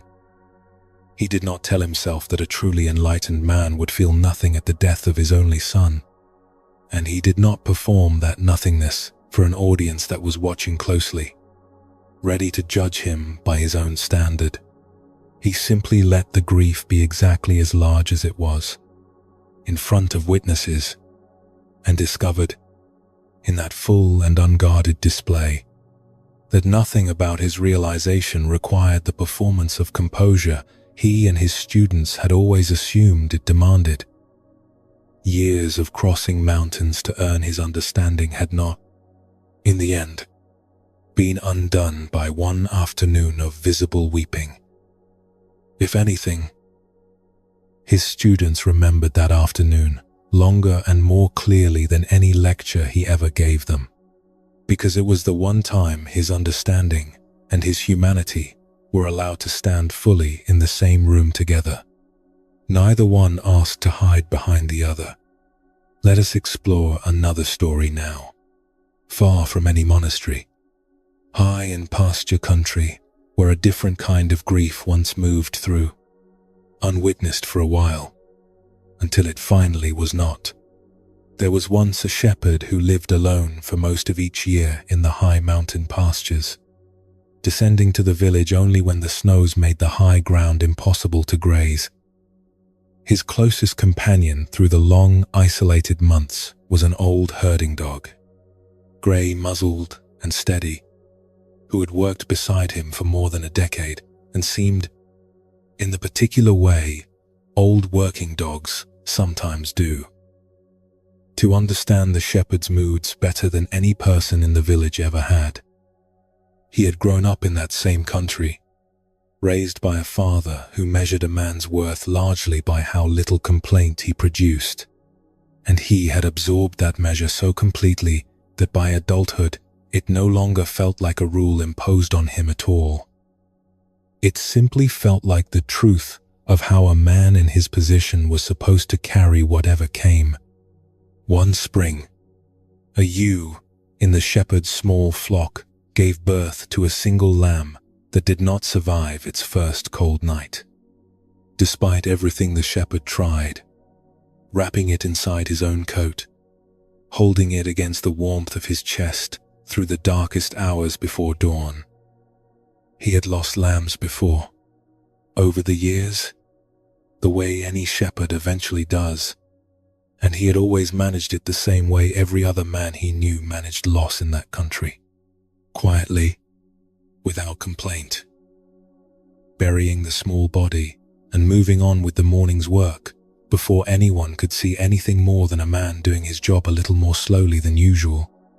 This time, for reasons he could not entirely explain even to himself, something in him did not move on so easily. He carried the small body up to a high outcrop overlooking the whole valley and sat there for a long while as the morning light came up grey and then gold across the peaks. And at some point, alone except for his old dog, he simply let himself weep, fully, the way he had not allowed himself to weep since he was a boy. There was no one to perform composure for up on that outcrop, no other shepherd watching to judge him by the country's quiet code of stoic endurance. The dog did not try to comfort him in any active way, did not nudge his hand or whine for attention. It simply lay down, pressed against his leg, its weight warm and solid against him, and stayed there, present and unhurried, for as long as the weeping lasted. He noticed, afterward, something he had never quite noticed in all his previous, quieter losses, the ones he had buried alone before breakfast without ever letting himself feel their full weight. The grief that morning had not lasted longer for being witnessed by the dog's steady presence. If anything, it seemed to move through him more completely, more cleanly. The way a storm that is allowed to break fully over a valley passes through faster and leaves the air clearer afterward than a storm that lingers, half suppressed, refusing to fully arrive. By midday, though something in him remained tender for weeks afterward, in the way grief always leaves its mark for a while, the worst of it had genuinely passed, in a single unguarded morning, witnessed by nothing more than an old dog in an empty mountainside that asked nothing of him except to simply be there. He returned to his flock that afternoon and went on with the season's work, much as he always had after a loss. But he remembered, for years afterward, the particular difference between the grief he had buried quickly and alone, which seemed to resurface unpredictably for months, at odd hours, and the grief he had allowed to be fully witnessed on that outcrop, which, however large it had been in that single morning, never returned to him with quite the same unfinished weight again. There is something worth sitting with in both of these stories. The great teacher weeping openly before his students, and the lone shepherd weeping beside an old dog on a mountainside, because neither of them solved their grief, and neither of them tried to. They simply stopped hiding it, for as long as it needed to be felt, in the presence of another living creature willing to stay nearby without trying to fix anything. Marpa's grief did not require his students' approval to be real. The shepherd's grief did not require the dog to understand it, or respond to it, or do anything at all beyond simply remaining close while it happened. This is not so far from the kitchen table where you may have stood, more than once, taking a phone call about something difficult while keeping your voice carefully level, careful not to let whoever is on the other end of the line hear exactly how much weight you are actually carrying, because some old training in you insists that this is simply not something to burden other people with, especially people who already have enough to manage themselves. You hang up the phone, set it down gently, and only then, alone in the kitchen, do you let your face finally do what it had been holding back for the entire conversation. Perhaps you know the particular exhaustion of grieving something entirely alone, behind a closed door, careful that nobody hears anything that might require them to ask you, gently, if you are all right, a question you are not sure you have the strength to answer honestly tonight. Perhaps there is a grief in you right now that has never once been witnessed by another living soul, managed instead in private, on a schedule that suited everyone except the part of you actually carrying it. You do not need an audience for every sorrow, and there is nothing wrong with grieving quietly when quiet is genuinely what is needed. But it is worth asking, gently, whether some of what you carry has simply never been allowed into a room with anyone else present, not because witnesses were unavailable, but because some old habit convinced you, long ago, that managing pain alone was the only respectable way to carry it. Let us pause here for a moment. Take a breath, and imagine, just for this one breath, what it might feel like to let whatever you are carrying tonight simply be seen by someone, by something, without needing it fixed or explained or made smaller for anyone's comfort. You do not have to act on this tonight. Only notice whether the idea itself brings any relief. When you are ready, we will continue together. There is more softness waiting for us further ahead, a way of holding even the largest griefs that asks for far less fighting than you might expect.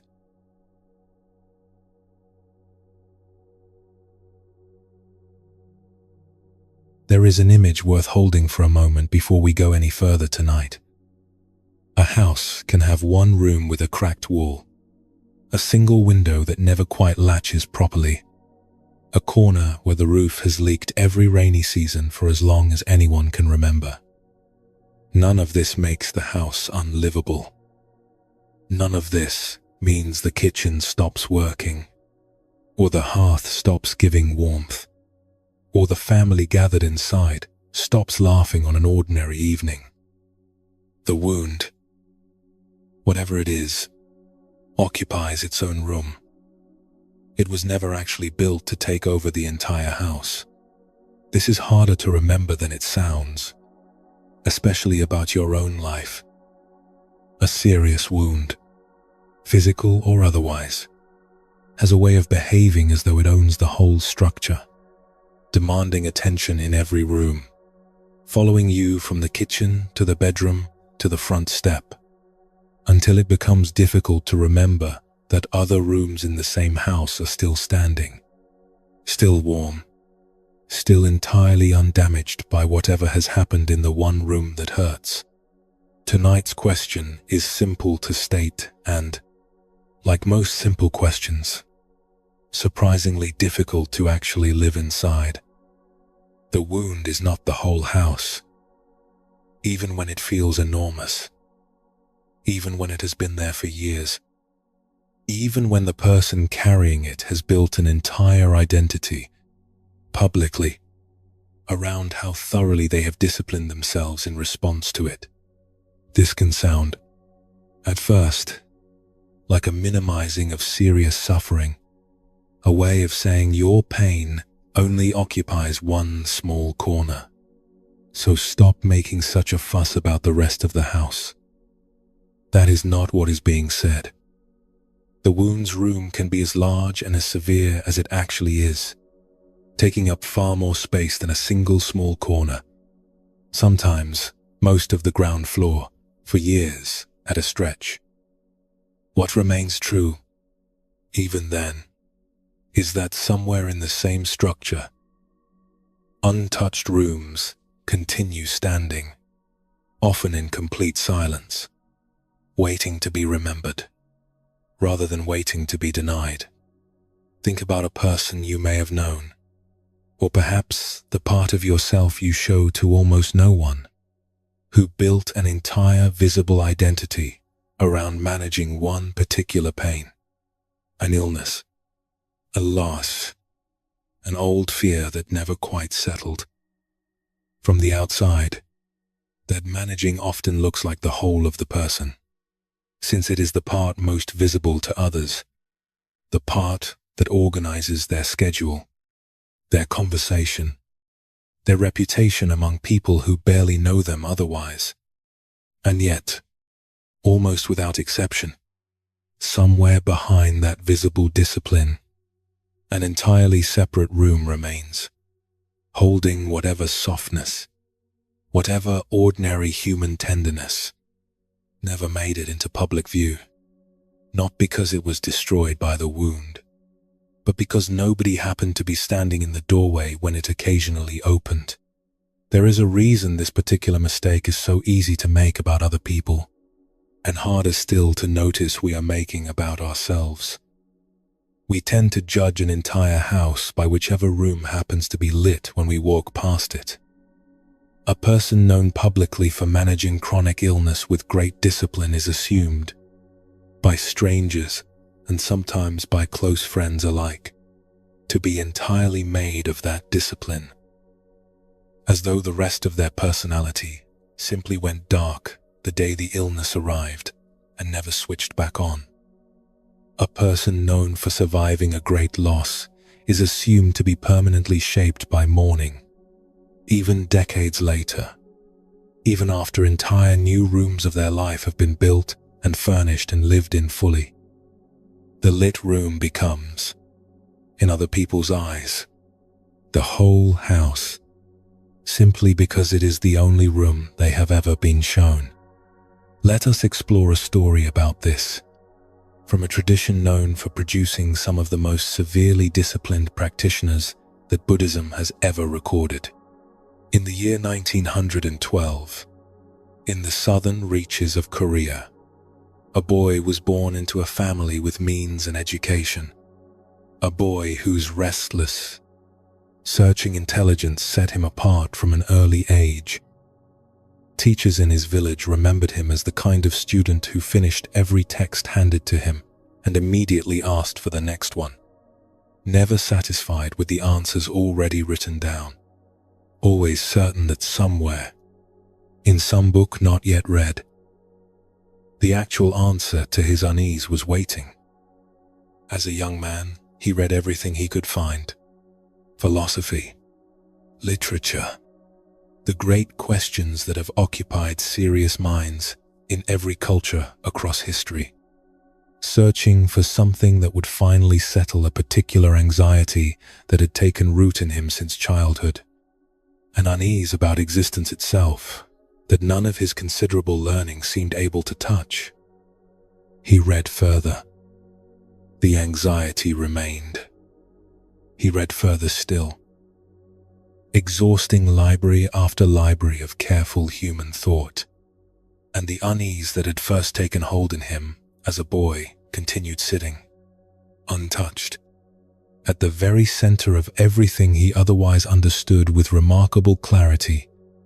Then, almost by accident, he came across an old verse text, a song of enlightenment composed centuries earlier by a Chinese Chan master, and something in those particular lines did what an entire library of careful philosophy had failed to do across years of searching. It is difficult to describe precisely what shifted in him that day, since the texts that record it use language meant more to point toward an experience than to describe it fully. But those close to him afterward agreed that something genuinely settled in him, in a way nothing else ever had. Not long afterward, he entered monastic life and took the name Seongcheol, and from that point forward, he pursued his practice with an intensity that startled even seasoned monks who had spent decades in the tradition. The most famous evidence of that intensity came in the form of a single, almost unbelievable discipline he undertook for 8 unbroken years. During that entire period, Seongcheol did not lie down to sleep, not once, sitting upright in meditation through every night of those 8 years, exactly as he sat through every day, allowing his body only the rest that an upright, seated posture could provide. Through the bitter mountain winters, when other monks burrowed deep into their blankets against the cold, he remained sitting, spine straight, breath steady, through nights long enough that the temple bell for early morning practice must have felt, to anyone watching, like an unnecessary formality for a man who had never actually stopped. Monks who trained near him during those years spoke of him afterward the way people speak of a force of nature rather than a man. Someone who appeared to have moved entirely beyond the ordinary human need for comfort, for rest, for any of the small softnesses that govern most lives. This same severity extended, for years, into how he treated his own family. He had left behind, in becoming a monk, every ordinary attachment the world generally considers essential, and he maintained that separation with a discipline that struck even his fellow monks as remarkable. When his own mother traveled to see him, after he had been gone from ordinary life for years, word reached him that she was waiting. "There is no need to see her," he reportedly said, and turned back to his practice, leaving her to make the long journey home again without the visit she had hoped for. It would have been easy, hearing only this part of his story, to conclude that the wound which had driven him into such extreme discipline, whatever exact shape that restless anxiety had taken in his youth, had eventually consumed the entire house of who he was, leaving no room anywhere for ordinary tenderness, not even toward his own mother. And for years, watching only the visible, public severity of his practice, this is exactly what many people did conclude. It was not, in the end, entirely true. Later in his life, accounts describe a different Seongcheol, one who did eventually allow visits from family, who could be found, en certaines occasions, walking slowly with his elderly mother through the mountain paths near his temple, pointing out particular views he wanted her specifically to see, patient and unhurried in a way that surprised monks who had only ever known the version of him capable of 8 years without sleep. The discipline had never actually left him. The fierce, focused intensity that defined his public reputation remained fully intact until his death in 1993. But underneath that visible severity, in a room nobody outside his closest circle had ever been permitted to see, an entirely separate tenderness had apparently been waiting all along, simply uninvited into public view by a man whose entire reputation had been built around something else.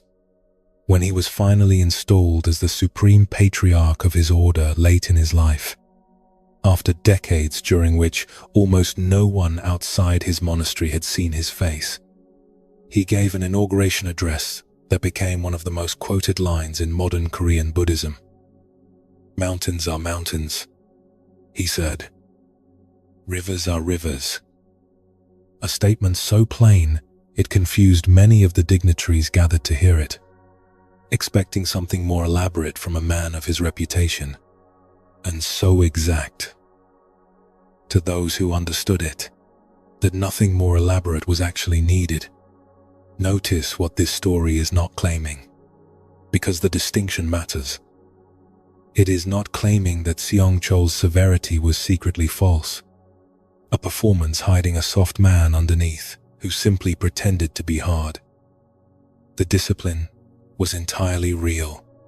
8 genuine years of a body denying itself sleep. Decades of a man genuinely choosing distance from his own family in service of something he judged worth more than ordinary comfort.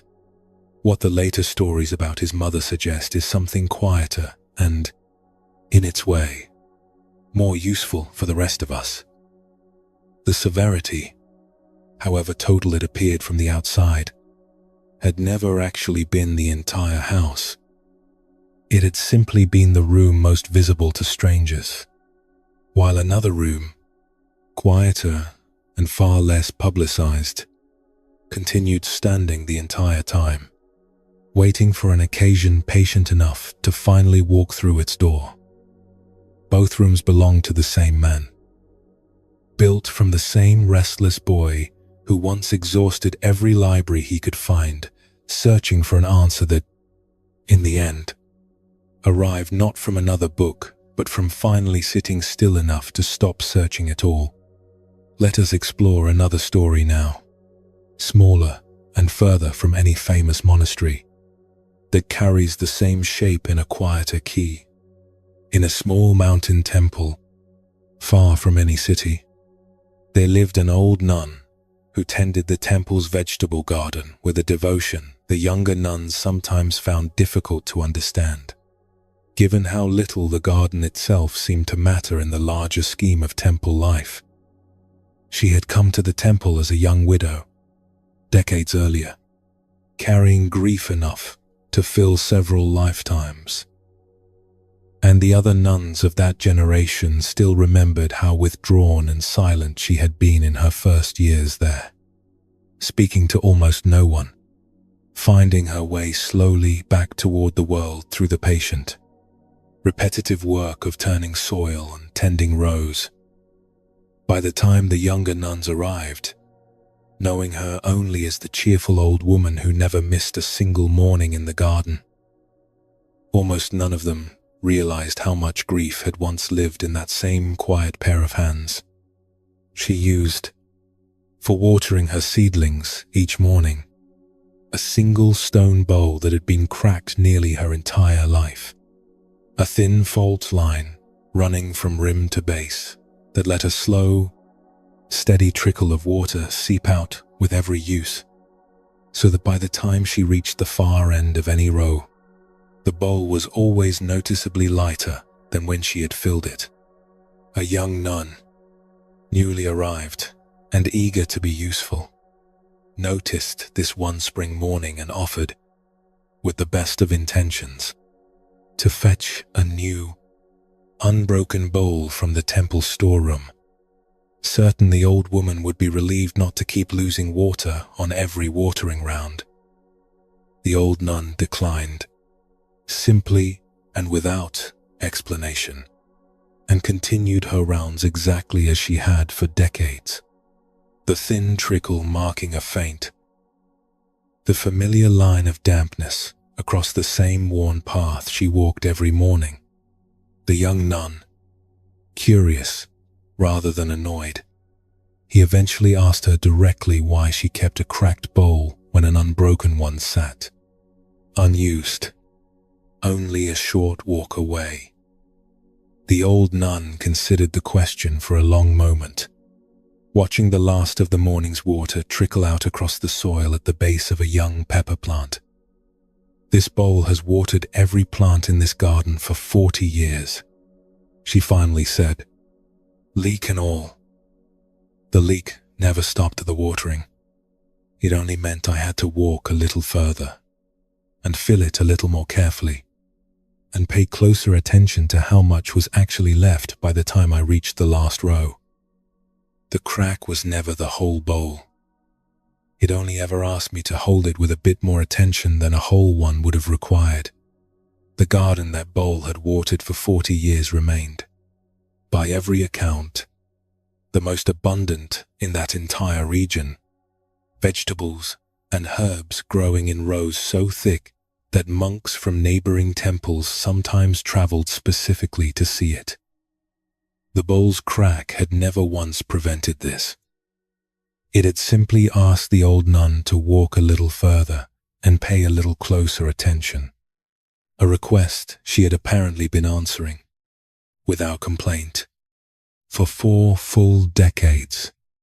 It is worth asking, gently, what cracked bowl you have perhaps been carrying for years, assuming, without ever quite checking, that the crack must have ruined everything else about how you function, when in fact it may have only ever asked you to walk a little further, or pay a little closer attention, while the actual garden of your life, the parts that have nothing directly to do with the crack, has continued growing all the same, abundant in places nobody, including you, has paused recently to notice.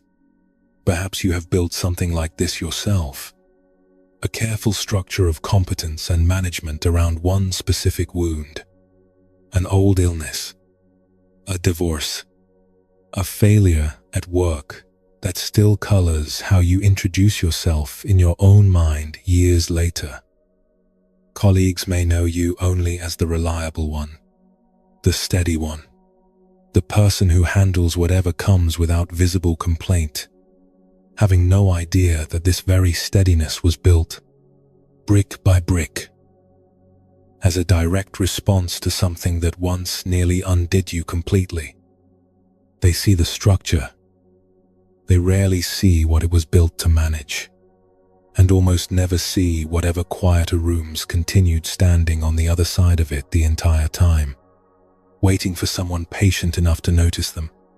Perhaps there is a part of you that organizes itself entirely around one old wound, an anxiety, an old grief, a discipline you built years ago in response to something that hurt you badly enough to require an entire structure of coping just to function around it.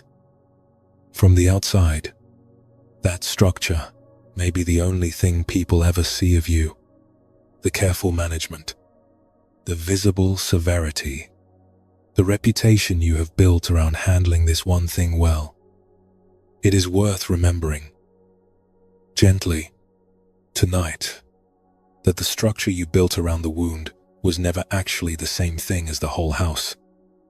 Somewhere behind it, quieter and far less publicized, an entire separate room has likely been standing the entire time, waiting, the way Seongcheol's tenderness for his mother waited for years behind 8 unbroken years of upright, sleepless discipline, patient for an occasion finally unhurried enough to walk through its door. Let us pause here for a moment. Take a breath, slow and unhurried, and let it settle all the way down. Consider, gently, which room in your own house has been getting all of the visible attention lately, and which quieter room might still be standing, untouched, simply waiting to be remembered. There is no need to decide anything about it tonight. When you are ready, we will continue together.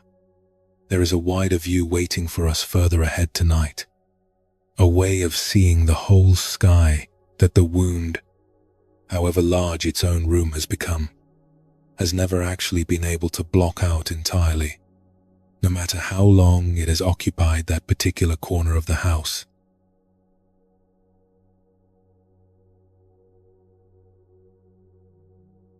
There is a particular kind of seeing that becomes possible only when you stop standing inside the storm long enough to notice the sky the storm is actually moving through.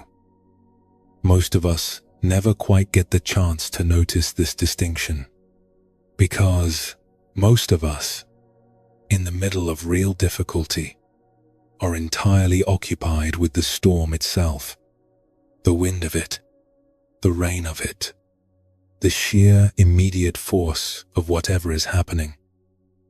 And nobody in the middle of a storm naturally thinks to look upward and ask what the sky underneath all this weather might actually be like. Tonight we are going to look upward together, gently, without pretending the storm is not real or asking you to feel less battered by whatever has been moving through you lately. The image is simple enough to hold even at this late hour. You are the sky the pain moves through. You are not the storm itself.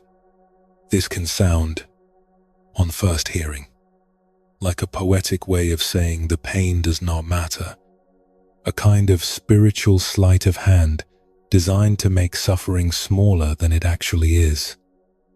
It does not mean that. A real storm, however briefly it lasts, can flatten a field, tear roofs from houses, change a landscape permanently in a single, violent afternoon. Nobody is asking you to call that small or unimportant. What is being pointed at instead is something about the sky itself. The simple, almost embarrassingly obvious fact that the sky was already there before the storm arrived, remains exactly where it was while the storm rages through it, and is still there, unchanged in its essential nature. Once the storm has finally passed on toward the next valley, think about what a storm actually requires in order to exist as a storm at all. It requires sky to move through. A storm with no sky to move through is not a smaller storm. It is not a storm at all, since there is nothing for it to disturb, nothing for the wind to push against, nothing for the rain to fall through on its way to the ground. The sky, in this sense, is not the storm's opponent, fighting it off or resisting it. The sky simply holds the space inside which the storm is permitted to happen, untouched in its essential vastness, no matter how violently the weather moving through it behaves. You have likely sensed something of this distinction already, even if nobody ever offered you these particular words for it. There is the part of you that gets swept up entirely inside an emotion, carried wherever the wind happens to be blowing that hour, indistinguishable, for as long as the storm lasts, from the storm itself. And there is some other part, quieter, harder to locate directly, that seems to simply notice the storm happening, the way you might notice weather outside a window, present for all of it without ever actually becoming drenched by the rain. Most people spend almost their entire lives identified with the first part, the weather itself, rarely if ever discovering the second part, the sky that the weather has always been moving through. Consider how this plays out in an ordinary, difficult evening. Something happens, a hard conversation, a piece of bad news, a wave of old grief arriving without warning, and for a stretch of time afterward you are, in every meaningful sense, the storm itself, your whole body and mind given over entirely to its weather, no distance anywhere between you and what is happening. This is not a failure of practice or insight. It is simply what storms do to anyone standing directly inside them, sky included, in those first disorienting minutes. What is worth noticing, later, once the worst of the wind has passed, is that something was present the entire time that never actually became the storm, even while every visible part of you was thoroughly soaked by it. That something rarely announces itself loudly. It tends to be noticed only in retrospect, the way you might realize, looking back at a photograph taken during a terrible week, that the sky in the background of every single picture looked exactly the same as it always had, indifferent, in the best sense of that word, to whatever was happening on the ground beneath it. Let us explore a story about this, from a tradition that has produced some of the most direct, unflinching questions about the nature of awareness that Buddhism has ever asked. In the year 1327, in Japan, a child was born under circumstances that, by any measure, began his life inside a genuine storm rather than calm skies. Before his birth, his mother had a dream so disturbing that it convinced her the child she was carrying would grow into something monstrous, and in her fear, immediately after he was born, she very nearly did not keep him. Persuaded for a frightening stretch of hours that the safest course for everyone involved was to be rid of him entirely. He survived that first storm only because others in the household intervened, and he was raised, in the end, away from the mother whose fear had so nearly ended everything before it began. If that alone were not enough weather for one small life to begin inside, a second storm arrived when the boy, now named Bassui, was only 7 years old. His father died that year, and the boy, present for it in the way a 7-year-old often is, present and unable to look away, found himself seized afterward by a terror that none of the adults around him seemed able to answer honestly. Where had his father gone? What exactly had stopped? In the moment, his father stopped breathing, and what, if anything, continued. The grown men and women around him offered the usual comforting phrases that grown men and women offer children in such moments, and none of those phrases touched the actual question burning in him, a question that would come to organize the entire remainder of his life. Who is it?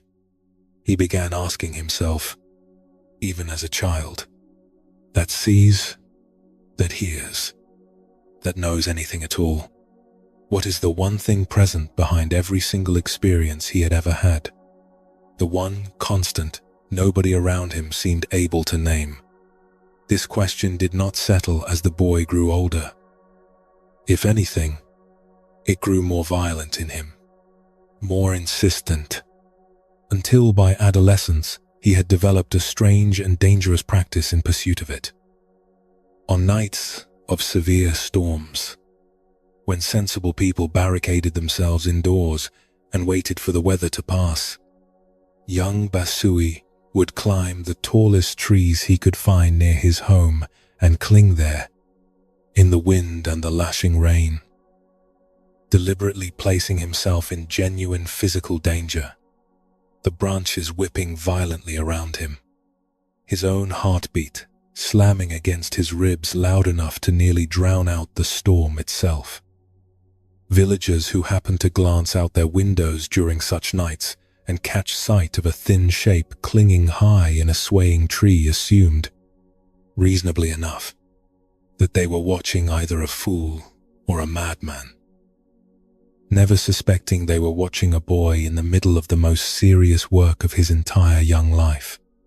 He did this, by his own later account, not out of any taste for danger for its own sake, but because the terror these nights produced in him was so total, so consuming, that it gave him the sharpest possible vantage point from which to ask his only question. One particular night, remembered later among his closest students, the wind grew strong enough to tear smaller branches loose around him entirely, sending them spinning past close enough that he heard them whistle past his ear in the dark. And, for the suspended moment, he was certain the tree itself, larger and sturdier than the branch he clung to, might come down with him still in it, in the very worst of it, soaked through, half frozen, certain more than once that the branch beneath him might give way entirely. He would ask himself, directly, into the heart of his own fear, who is it that is afraid right now? What is actually here, underneath this terror, watching this terror happen? He never recorded the storm in which the answer finally arrived, only that it did arrive, gradually, across years of these deliberate confrontations with his own fear rather than in any single dramatic instant. What he discovered, repeated again and again on dozens of separate nights, clinging to dozens of separate trees, was something that did not change, no matter how violent the particular storm happened to be. The wind changed. The rain changed.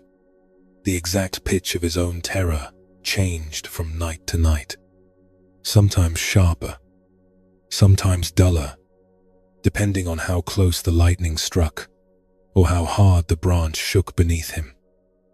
But whatever was actually noticing all of this, whatever was watching the fear arise and watching the wind howl and watching his own racing heart, never itself seemed to be shaking the way the branch was shaking.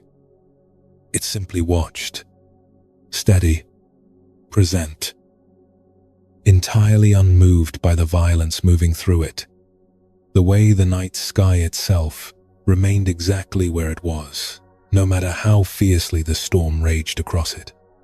Bassui went on to become one of the most respected Zen masters of his era, eventually founding a temple and writing letters to his students that are still studied today, all of them circling, in one way or another, back toward the same question that had first seized him as a grieving 7-year-old boy standing beside his father's deathbed.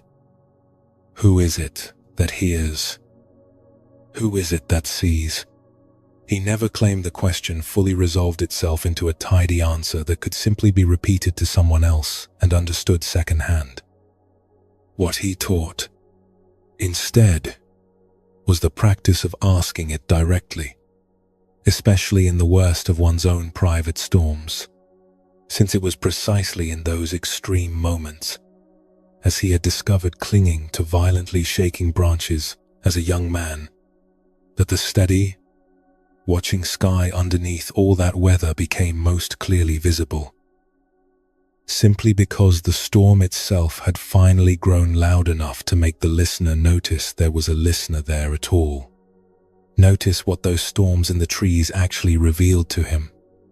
Because it is easy to misread this story as simply being about bravery. A boy proving he could withstand danger that would frighten an ordinary person. It was never really about that. It was about discovering, through the most extreme weather he could deliberately place himself inside, that something in him remained entirely unshaken throughout, present for the fear without ever actually becoming the fear, present for the storm without ever once being blown off course by it. That steady watching presence had been there the whole time, through his mother's terrified dream, through his father's death, through every single one of those storm-soaked nights in the trees, asking only to be noticed. Let us explore another story now, set above a different kind of storm entirely, where the sky in question lies beneath the water rather than above it. Along a stretch of rocky coastline in Japan, there lived for generations a community of women divers known for harvesting abalone and pearls from the cold waters offshore, diving without modern equipment, holding their breath for long stretches at a time, in waters that could turn dangerous within minutes when the weather shifted. The work had been passed down through generations of mothers and daughters in that same village, each generation learning not only where the best beds of abalone could be found among the rocks below, but also how to read the particular moods of that stretch of coastline, the signs that warned of a storm building long before it actually broke. One particular diver, well into her later years, and still diving long after most women her age had given up the trade, was known among the younger divers for a peculiar calm that none of them could quite explain. Especially given how violently the surface waters near that coast could turn during sudden storms that arrived with almost no warning at certain seasons of the year. One afternoon, a storm rose with exactly that kind of suddenness.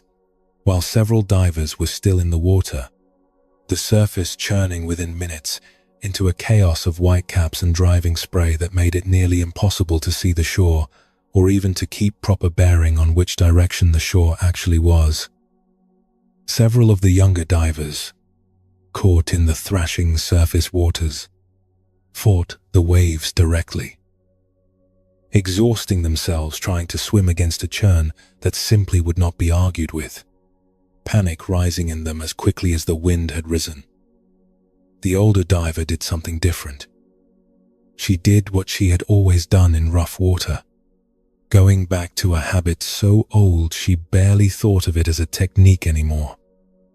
She simply dove downward, beneath the worst of the surface chaos, into the deeper water that even the fiercest storm rarely disturbs past the first several body lengths down, beneath the surface, in water that remained calm and clear, even while the storm raged violently only a few meters above her.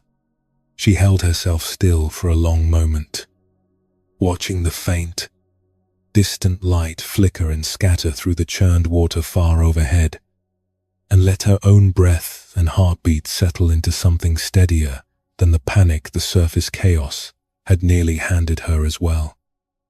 When she finally surfaced again, the storm still churning exactly as fiercely as before, she swam calmly toward shore, having spent the worst of the danger not fighting the surface at all, but simply remembering that calmer water had always existed only a short distance beneath it, waiting, unaffected by whatever the wind happened to be doing to the water immediately above. She later told the younger divers, when they asked her how she had stayed so calm, something simple that took most of them years afterward to fully understand. The storm only ever touches the top of the water, she said. It has never once reached the bottom, not in all my years diving these waters, not in the worst storm anyone here remembers. If you are frightened by the surface, you do not have to fight the surface. You can simply remember that the calm water beneath it has been waiting there the entire time, exactly where it always is, regardless of how the top of the water happens to be behaving on any particular afternoon. There is something worth holding from both of these stories together.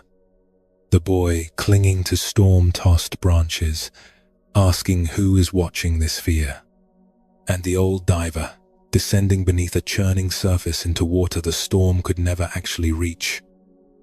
Neither of them denied the storm. The boy's branches genuinely shook. The diver's surface genuinely churned with real danger for anyone caught unprepared in it. What both of them discovered, through entirely different methods and in entirely different elements, was that the storm, however real and however violent, was never actually the deepest layer of what was happening. Underneath it, unmoved and unmoving, something steadier had been present the entire time. waiting only to be noticed rather than fought. Perhaps you know this surface chaos from a far more ordinary setting than a stormy coastline. The particular churn of a mind racing through worry at 2 in the morning, each thought crashing into the next before the previous one has even finished. No clear water visible anywhere in any direction you look. In moments like that, the instinct is almost always to fight the surface directly, to think your way out of the thinking, to reason firmly enough with the panic that it finally agrees to subside. This rarely works as cleanly as it promises to. For the same reason, swimming directly against a strong current rarely works as cleanly as it promises to. The water on top simply does not respond well to being argued with. Perhaps tonight you are sitting somewhere near the surface of your own storm, caught up entirely in its weather, certain that the only available choice is to keep fighting the waves directly until exhaustion finally takes you under one way or the other. It is worth remembering, gently, that there has likely always been a calmer layer beneath whatever is currently churning in you, not because the storm is fake or your distress is somehow exaggerated, but because storms, by their very nature, only ever disturb the surface they move across. The deep water beneath your own particular storm tonight, whatever shape that storm has taken, the same one we have been asking about since the very first hour of tonight's question, has very likely been waiting there the entire time, exactly where it always is, simply asking to be remembered rather than reached for the first time. You are not your pain. You are the sky the pain moves through, the deep water the storm churns above without ever quite touching. The storm is real, every single time it arrives. The sky underneath it has never actually been shaken by a single one of them. Let us pause here for a moment. Take a breath, slow and unhurried, and imagine, just for this one breath, sinking gently beneath whatever surface weather has been churning in you tonight, down into whatever calmer layer has been waiting there the entire time. You do not need to find it completely tonight. Only sense, briefly, that it is there. When you are ready, we will continue together. There is one more turning waiting for us before the night grows truly quiet. A question about what it might mean to become, eventually, a kind of shelter for someone else's storm as well.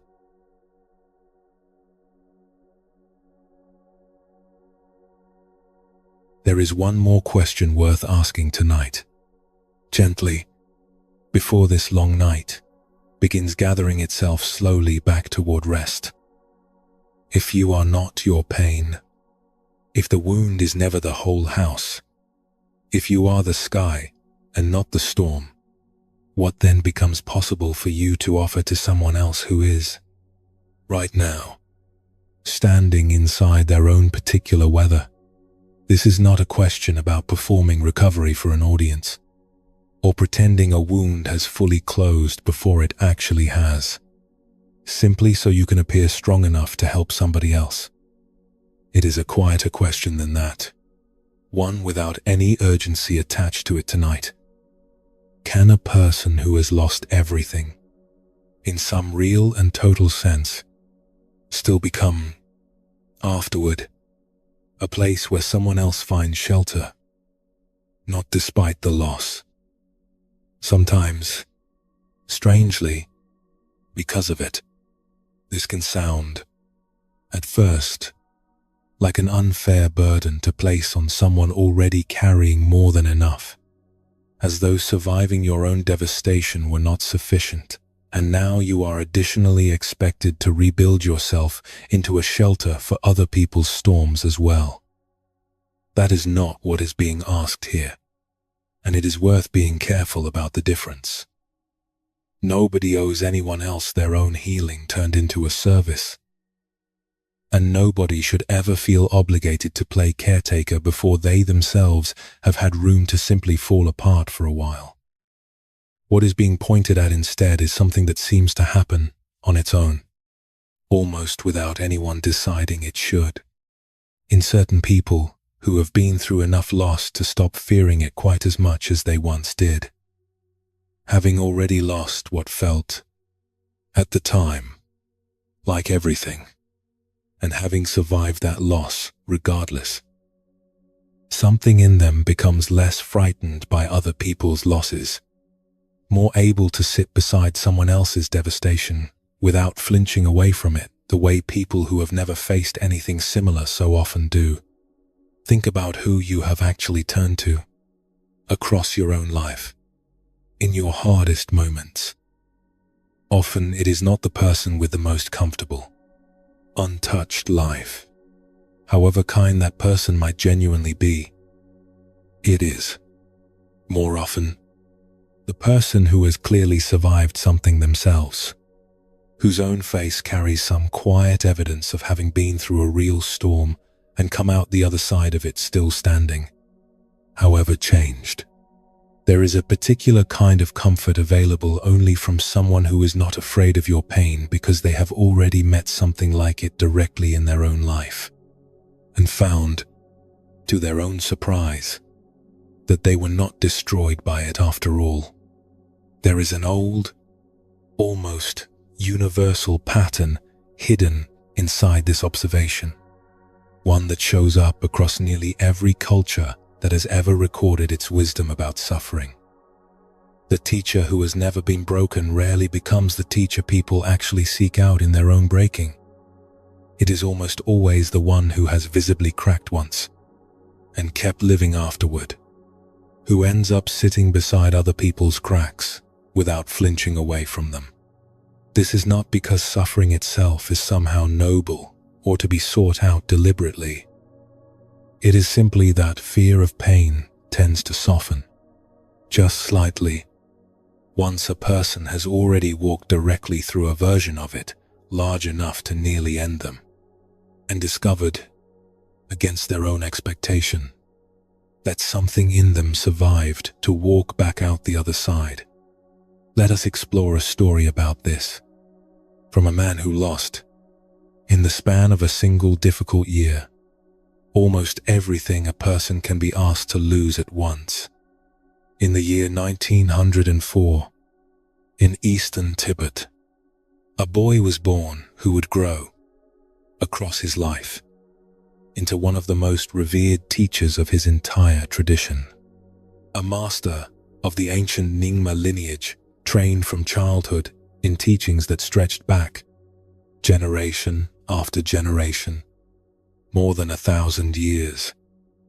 From an early age, he was recognized as an unusually gifted student, memorizing vast sections of scripture that took other students years to absorb. And by his middle years, he had become a respected holder of teachings considered, by his own tradition, too precious and too easily lost to be entrusted to anyone less careful. By the middle of the 20th century, he had become Dudjom Rinpoche, a name spoken with deep reverence throughout the Tibetan Buddhist world, a teacher whose own students considered him, by then, one of the very few living masters capable of holding the entire weight of his tradition's oldest and most precious teachings. Then, in 1957, everything around him began to come apart. The political situation in Tibet had grown impossible, and Dudjom Rinpoche, like so many of his countrymen in those years, made the decision to leave his homeland, uncertain whether he would ever see it again. The journey itself nearly ended him before it had properly begun. Traveling toward the relative safety of India, he was detained on a train, falsely accused of being a foreign spy.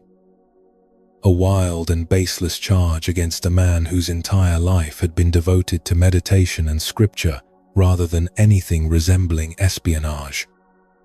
He was arrested and imprisoned, held in conditions that gave him ample time to wonder whether he would ever again see the mountains and monasteries he had spent his entire life serving, for a period that must have felt, to a man already losing his homeland, like the complete unraveling of everything he had ever known.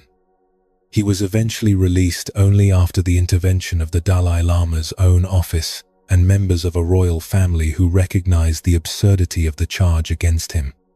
But by the time he reached safety in the town of Kalimpong, he had lost his monastery, his homeland, his community, and very nearly his freedom and his life, all within the same terrible year. Many men, having survived exactly that much loss in so short a span, might reasonably have spent the remainder of their years simply trying to recover what they could of their own shattered peace, and nobody who knew the full extent of what he had lost would have judged him for choosing exactly that. Dudjom Rinpoche did something different instead. Almost immediately upon reaching safety, he began the work of gathering together the thousands of other Tibetan refugees who had fled the same collapse he had, many of them having lost considerably more than even he had. Entire families, entire villages, every material possession they had ever owned. He helped establish new monasteries and communities in exile, first in India and later further abroad, painstakingly working to preserve teachings and lineages that had nearly been lost entirely in the chaos of that single terrible year, effectively rebuilding, from almost nothing, an entire spiritual world for people who had arrived in unfamiliar countries with nothing but the clothes they had managed to carry across the mountains. Later in his life, reflecting on everything that had been taken from him, he offered his students an image that has been remembered and repeated many times since.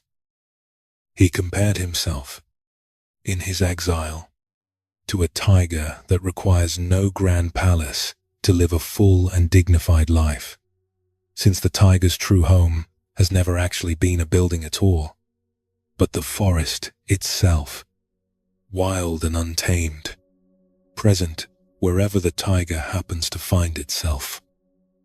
He had lost his monastery, his homeland, nearly his own life on that train.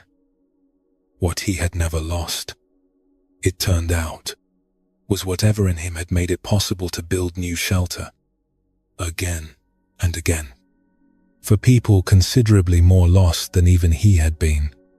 Notice what made this possible for him, because it is worth being precise about what this story is and is not claiming.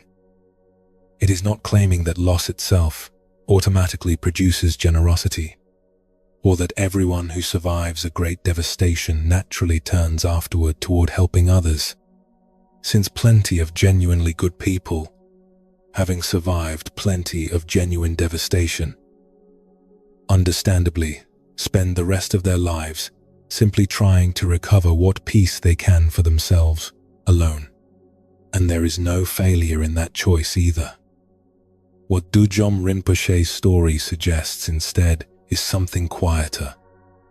Having already lost what once felt like absolutely everything, and having discovered, however painfully, that something in him remained standing regardless, he seemed to carry afterward a particular fearlessness around other people's losses, an ability to sit beside someone else's devastation without flinching, because his own devastation had already taught him, more thoroughly than any teaching ever could have, that a person can lose nearly everything and still, somehow, remain a person capable of building shelter for someone else. He never claimed his own grief over the homeland he never saw again had fully healed. He simply discovered that an unhealed grief and a steady, generous presence could apparently live inside the very same man at the very same time, neither one waiting politely for the other to finish first. Let us explore another story now, one without a name attached to it, carried instead the way so many quiet acts of shelter are carried, remembered by the people who received them rather than recorded anywhere official. There was once a great fire that swept through a crowded town in a single terrible night, the kind of fire that moves faster than anyone expects, leaping from one tightly packed roof to the next before most families had even finished gathering what little they could carry out the door. An old woman who lived near the center of that town lost her home completely in the blaze. The small house she had shared with her husband for more than 30 years reduced by morning to scorched wood and ash.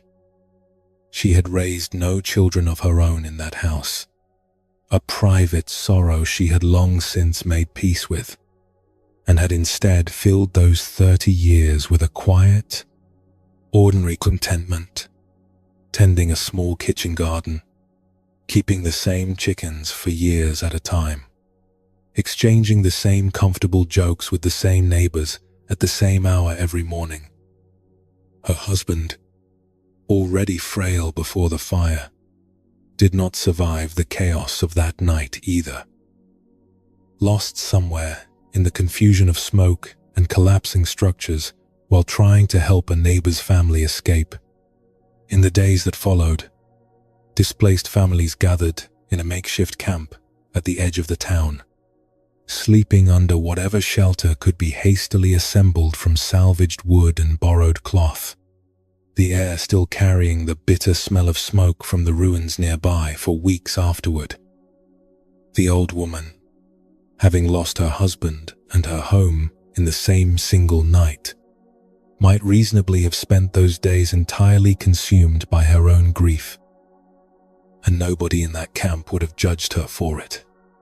Surrounded as she was by neighbors equally devastated by the same fire, she spent the first several days much as everyone else did, sitting quietly with her own loss, accepting what little food and comfort her neighbors could offer, saying very little to anyone. Instead, within days, people began noticing that several children who had been separated from their parents during the chaos, some of whom had lost their families entirely in the blaze, had begun quietly gathering near her small corner of the camp each evening, drawn perhaps by nothing more complicated than the simple, unhurried stillness with which she sat, so different from the frantic searching and grieving happening everywhere else around them. She had nothing to offer them in any material sense beyond what little she had managed to salvage herself. The same thin blanket, the same small ration of rice the rest of the camp survived on. What she offered instead was simply her presence, a steady, unhurried willingness to let frightened children sit close to her in the evenings, to listen without flinching when one of them finally found the words to describe what they had seen during the fire, to hold whatever grief surfaced in them without trying to rush it toward some tidier conclusion. Over the following months, as the town slowly rebuilt itself, a handful of those children, having nowhere else to go, simply stayed with her, and what had begun as one devastated widow sitting quietly beside a few frightened orphans became, over the years that followed, something the rest of the town eventually came to think of, without ever officially naming it as such, as her household, full of children who called her grandmother despite sharing no blood with her at all. She never spoke of herself afterward as someone who had built anything deliberately, and she would likely have been uncomfortable being called anyone's savior or hero. By her own account, she had simply been unable to turn away from frightened children sitting nearby in the dark.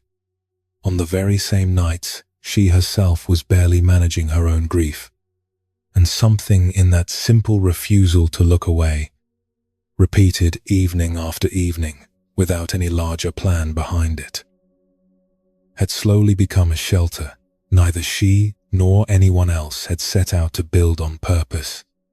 There is something worth holding from both of these stories together. The exiled master rebuilding entire monasteries for strangers who had lost as much as he had, and the nameless widow who could not look away from frightened children on the very nights her own grief was loudest. Neither of them waited until their own loss had been fully resolved before turning towards someone else's. Neither of them pretended their own wound had already closed completely. They simply discovered, in the middle of their own devastation, that something in them remained capable of holding space for somebody else's. And that capability, it turned out, did not require waiting for full repair first. A tiger does not wait for a palace before it can call the forest home, and a person does not, it seems, need to wait for a finished healing before they can offer someone else a place to rest. Perhaps you have sat across from a friend going through something you yourself once survived, to a divorce, an illness, a particular kind of loneliness, and noticed how naturally you knew what not to say, which comforts would land as hollow, which silences needed simply to be allowed rather than filled. You may not have credited your own old wound for that knowledge in the moment. It is worth crediting it now. Whatever you carried through your own version of that storm did not vanish once it was over. It became, quietly, a kind of fluency available to you in exactly the moment someone else needs it most. A fluency that nobody untouched by anything similar could have offered nearly as well. Perhaps you have wondered, at some point in your own harder seasons, whether you had anything left in you worth offering anyone else. Certain that your own depletion disqualified you entirely from being useful to another person's pain. It is worth remembering, gently, that this is rarely how it actually works. The very fact that you have survived something difficult, whatever shape it took in your own life, has likely given you a kind of fluency in sitting beside difficulty that someone who has never faced anything similar simply does not yet have. You do not need to wait until you feel completely whole again before your presence becomes useful to someone else standing in their own storm tonight. Dudjom Rinpoche did not wait. The widow beside the fire's ashes did not wait either. Both of them, in their own ways, discovered shelter inside themselves precisely while still standing in the wreckage of their own. Let us pause here for a moment. Take a breath and consider, gently, whether there is someone in your own life right now who might benefit simply from your presence. Not your advice, not your fixing, only your willingness to sit nearby without flinching. The way the widow sat with frightened children on nights her own grief was loudest. You do not need to act on this tonight. Only notice that the capacity is very likely already there. When you are ready, we will continue together. We have walked through quite a lot together tonight. Several teachers, several centuries, several different shapes that the same old question kept wearing as it moved from a Burmese meditation hall to a Vietnamese mountainside to a Tibetan exile road. There is one more turning left before sleep, a gentler one, where nothing new will be asked of you at all, only a slow and unhurried return to what we have already gathered.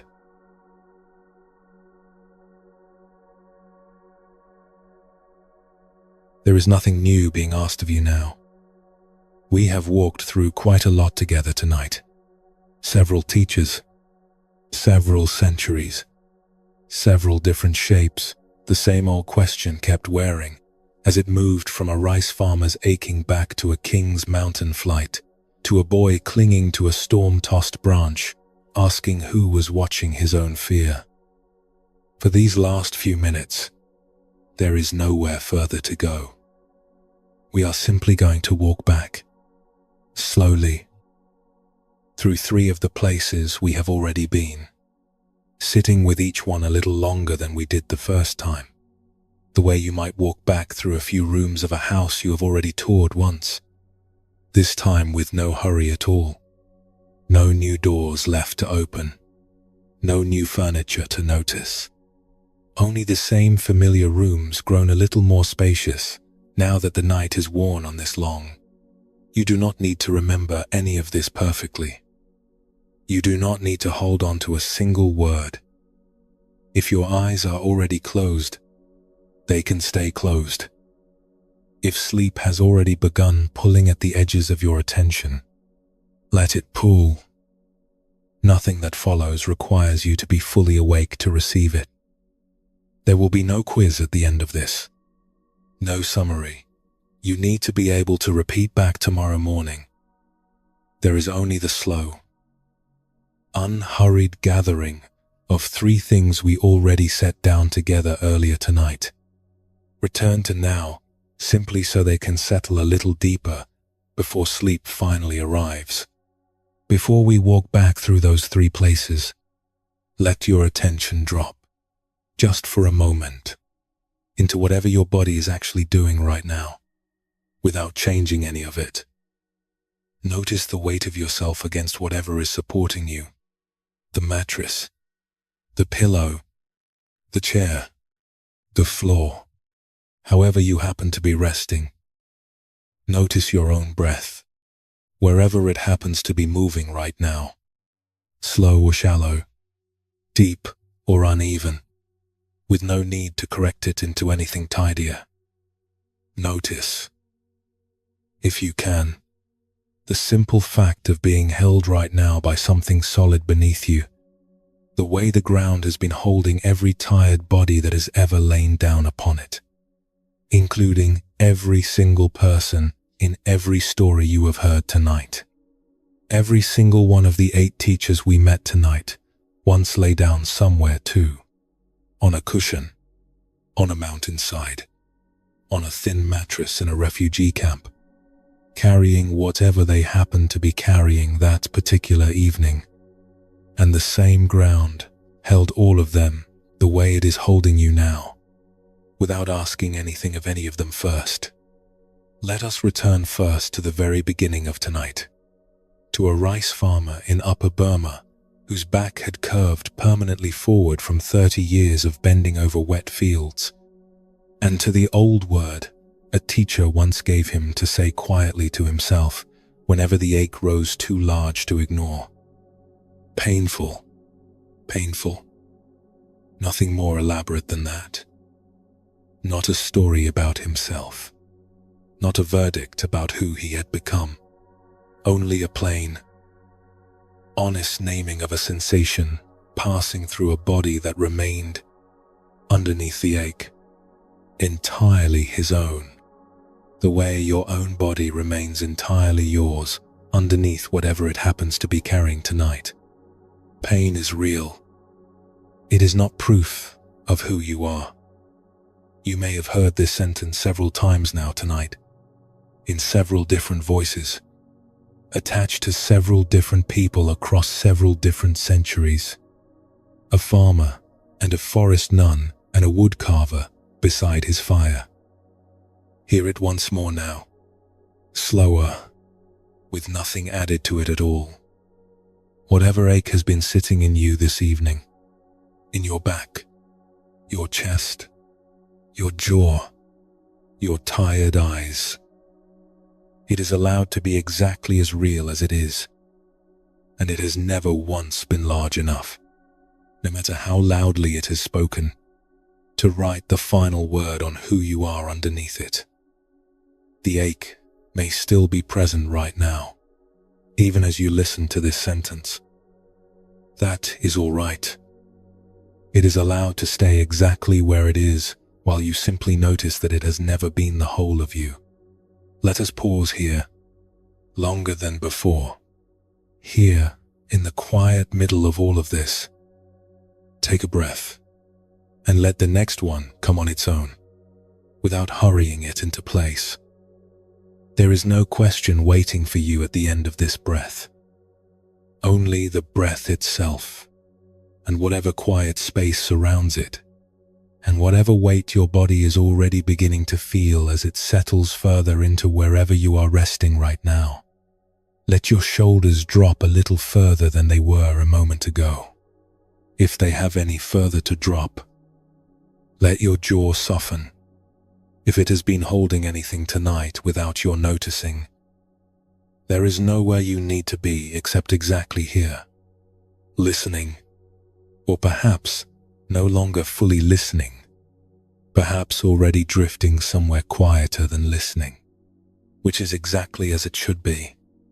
Let us return now to a young king who once rode away from his own throne in the middle of the night, certain that the only way to set down an unbearable weight was to put enough mountain between himself and the crown that had been placed on him before he was old enough to understand what it would ask of him. He climbed through the cold to find a hermit who could tell him where to leave his suffering. And the hermit told him, instead, that the mind carries its own weather wherever it travels, mountain or palace, and that there had never actually been anywhere to run to that did not already contain him. You called this pain mine for so long, you forgot to ask whether that was ever fully true. This is the sentence we sat with for a long while earlier tonight. The quiet realization that a feeling held long enough begins to feel like furniture, permanent, load-bearing, impossible to imagine the room without. The king's crown never stopped being heavy. What changed was a single private correction to a claim he had never once examined.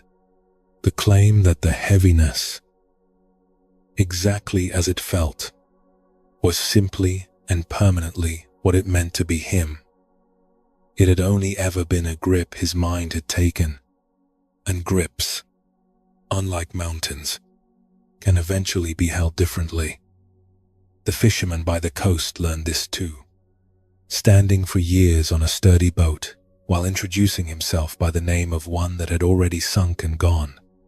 Whatever you have been calling yours tonight, an old failure, a long illness, a particular grief that returns at a particular hour every year, you are not being asked to set it down completely before sleep arrives, only to notice, gently, the way the king finally noticed on a cold mountain doorstep, that the word mine has been doing more work in that sentence than you may have realized, quietly turning a passing weather pattern into a permanent address without ever asking your permission first, the way it asks almost nobody's permission, almost anywhere, until someone finally happens to notice.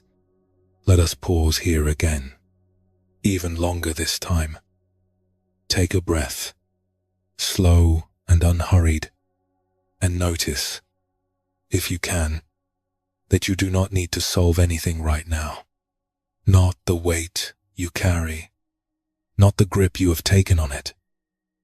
You only need to notice, gently, that it has been a grip, held by you, capable of loosening in its own time, whenever its own time finally comes, with no deadline attached to any of it tonight. Feel, if you can, the places in your body where you have perhaps been gripping something all evening without quite noticing.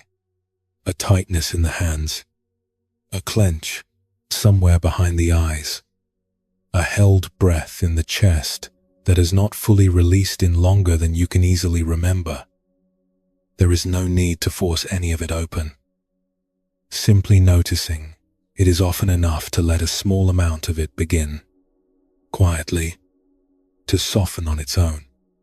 Let us return, finally, to a boy clinging to the high branches of a tree in the middle of a violent storm, asking himself, into the very heart of his own fear, who is it that is afraid right now? What is actually here, underneath this terror, watching this terror happen? He discovered, across many storm-soaked nights, that the wind changed, the rain changed, even the exact shape of his own fear changed from night to night, and that something underneath all of it never once shook the way the branch beneath him shook. An old diver, far from his tree and his storms, discovered the same stillness simply by sinking beneath a churning surface into water the weather above could never quite reach. You do not need to climb anything tonight, or dive beneath anything, or do anything at all beyond simply lying still and letting this last image settle wherever it wants to settle in you. The sky does not strain to remain unshaken by a storm. It simply already is unshaken, the way it has always already been, before any wind ever existed to test it, before any single one of tonight's 8 teachers was ever born to discover this for themselves. Whatever has been moving through you tonight, however violently, has been moving through a sky that was never actually asked to fight it off, only to let it pass, the way every storm eventually passes, given enough patient, ordinary time. You are not your pain. You are the sky the pain moves through. You are the deep, quiet water beneath whatever has been churning on the surface of you tonight.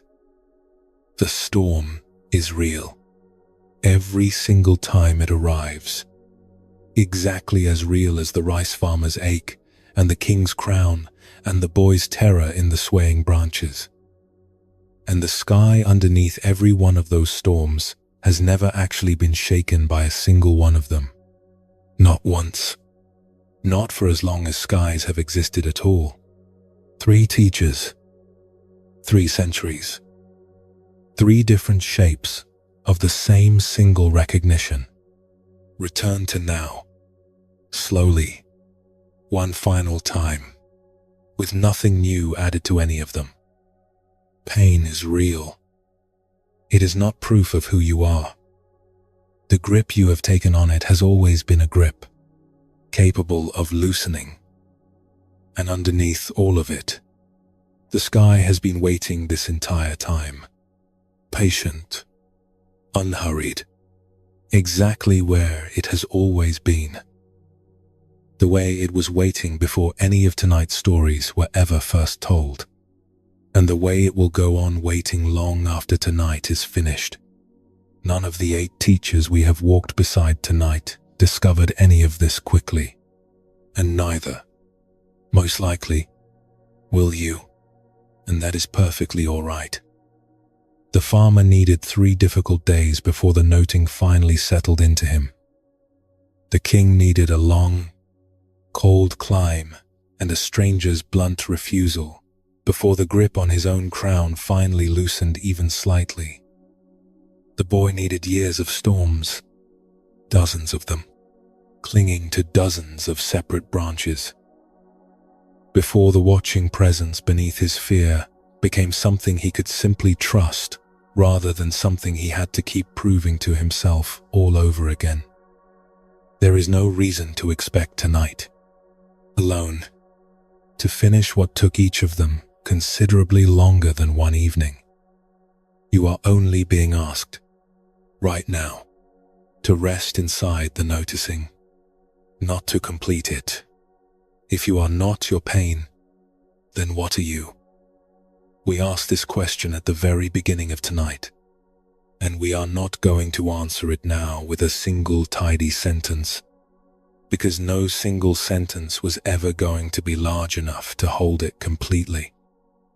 What we have done instead, across these hours together, is simply widen, very slightly, the space around the question itself, enough room for the ache and the grip and the storm to each be exactly as real as they are, without any of them being asked to carry the entire weight of who you are on their own shoulders, Perhaps the closest thing to an answer that tonight has to offer is not a sentence at all, but simply this widened space itself, the room you have been quietly given, across these hours, to set down a little of what you have been carrying alone.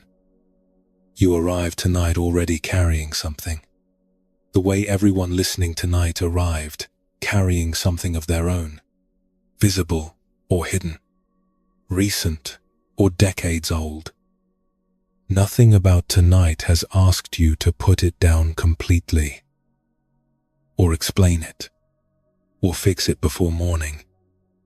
It has only asked you to notice that you have been the one holding it the entire time, and that the one holding it has always been larger, quieter, and steadier than the thing being held. You do not have to carry that weight either. Not tonight, and not most nights. If you can remember even a faint trace of this in the weeks ahead, whatever is hurting in you right now is allowed to simply be what it is. Witnessed, unfought, unowned beyond what is actually true, held inside a sky that has never once needed to defend itself against the weather moving through it. The wound has its own room. It was never the whole house.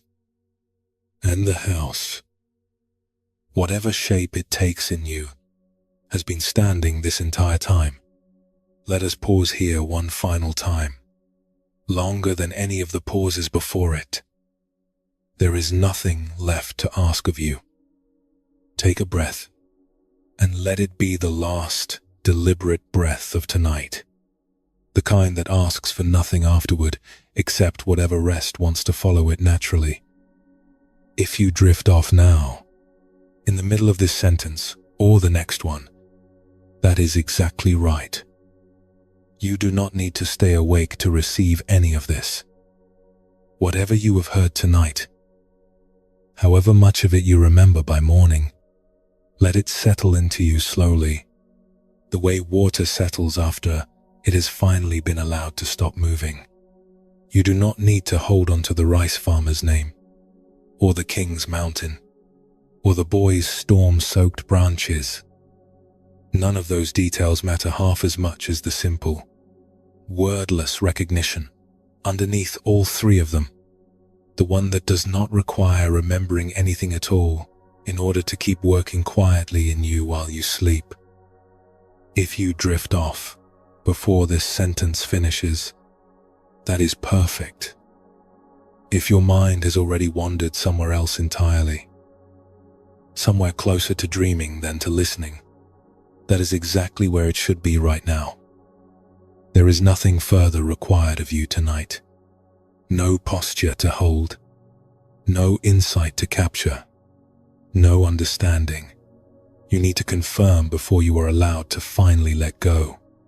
Whatever brought you here tonight, whatever particular shape of pain or grief or weariness made you reach for this voice in the dark, you do not need to resolve it before sleep takes you. You do not need to be finished with it by morning, or by next week, or by any date at all.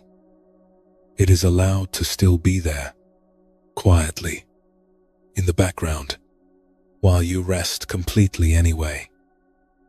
The way the sky remains entirely itself, regardless of how long any particular weather happens to linger across it. Rest is welcome here tonight, completely, without condition. The ache may still be there when you wake. The grip may still need loosening again tomorrow, and the day after that, the way these things often ask to be loosened more than once, gently, across many mornings rather than just one. The sky will still be there too, exactly where it has always been, asking only to be remembered again, whenever you happen to need it, tonight, tomorrow, or any quiet hour still waiting for you further down the road. For now, there is only this one breath, and the one after it, and whatever softening has already begun in you without your needing to do anything more about it at all. Sleep well now, dear friend, exactly as you are. You have done nothing wrong by needing tonight's reminder, and you will likely need it again. And that, too, is simply what it means to be carrying a body and a heart through an ordinary human life. The same ordinary life every single teacher we met tonight was also, underneath everything else, quietly living.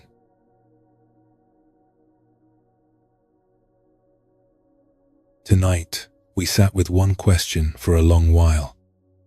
If you are not your pain, then what are you? We walked through it slowly, with a farmer in Burma, a forest nun, a grieving mother, a young king fleeing his own throne, a teacher weeping openly before his students, an old woodcarver, a boy clinging to a storm-soaked branch, and a man who rebuilt an entire world after losing nearly everything in a single terrible year. We did not arrive at one tidy answer, and that was always the plan. What stayed constant, underneath every story, was simply this: the ache is real, and it is not the whole of you.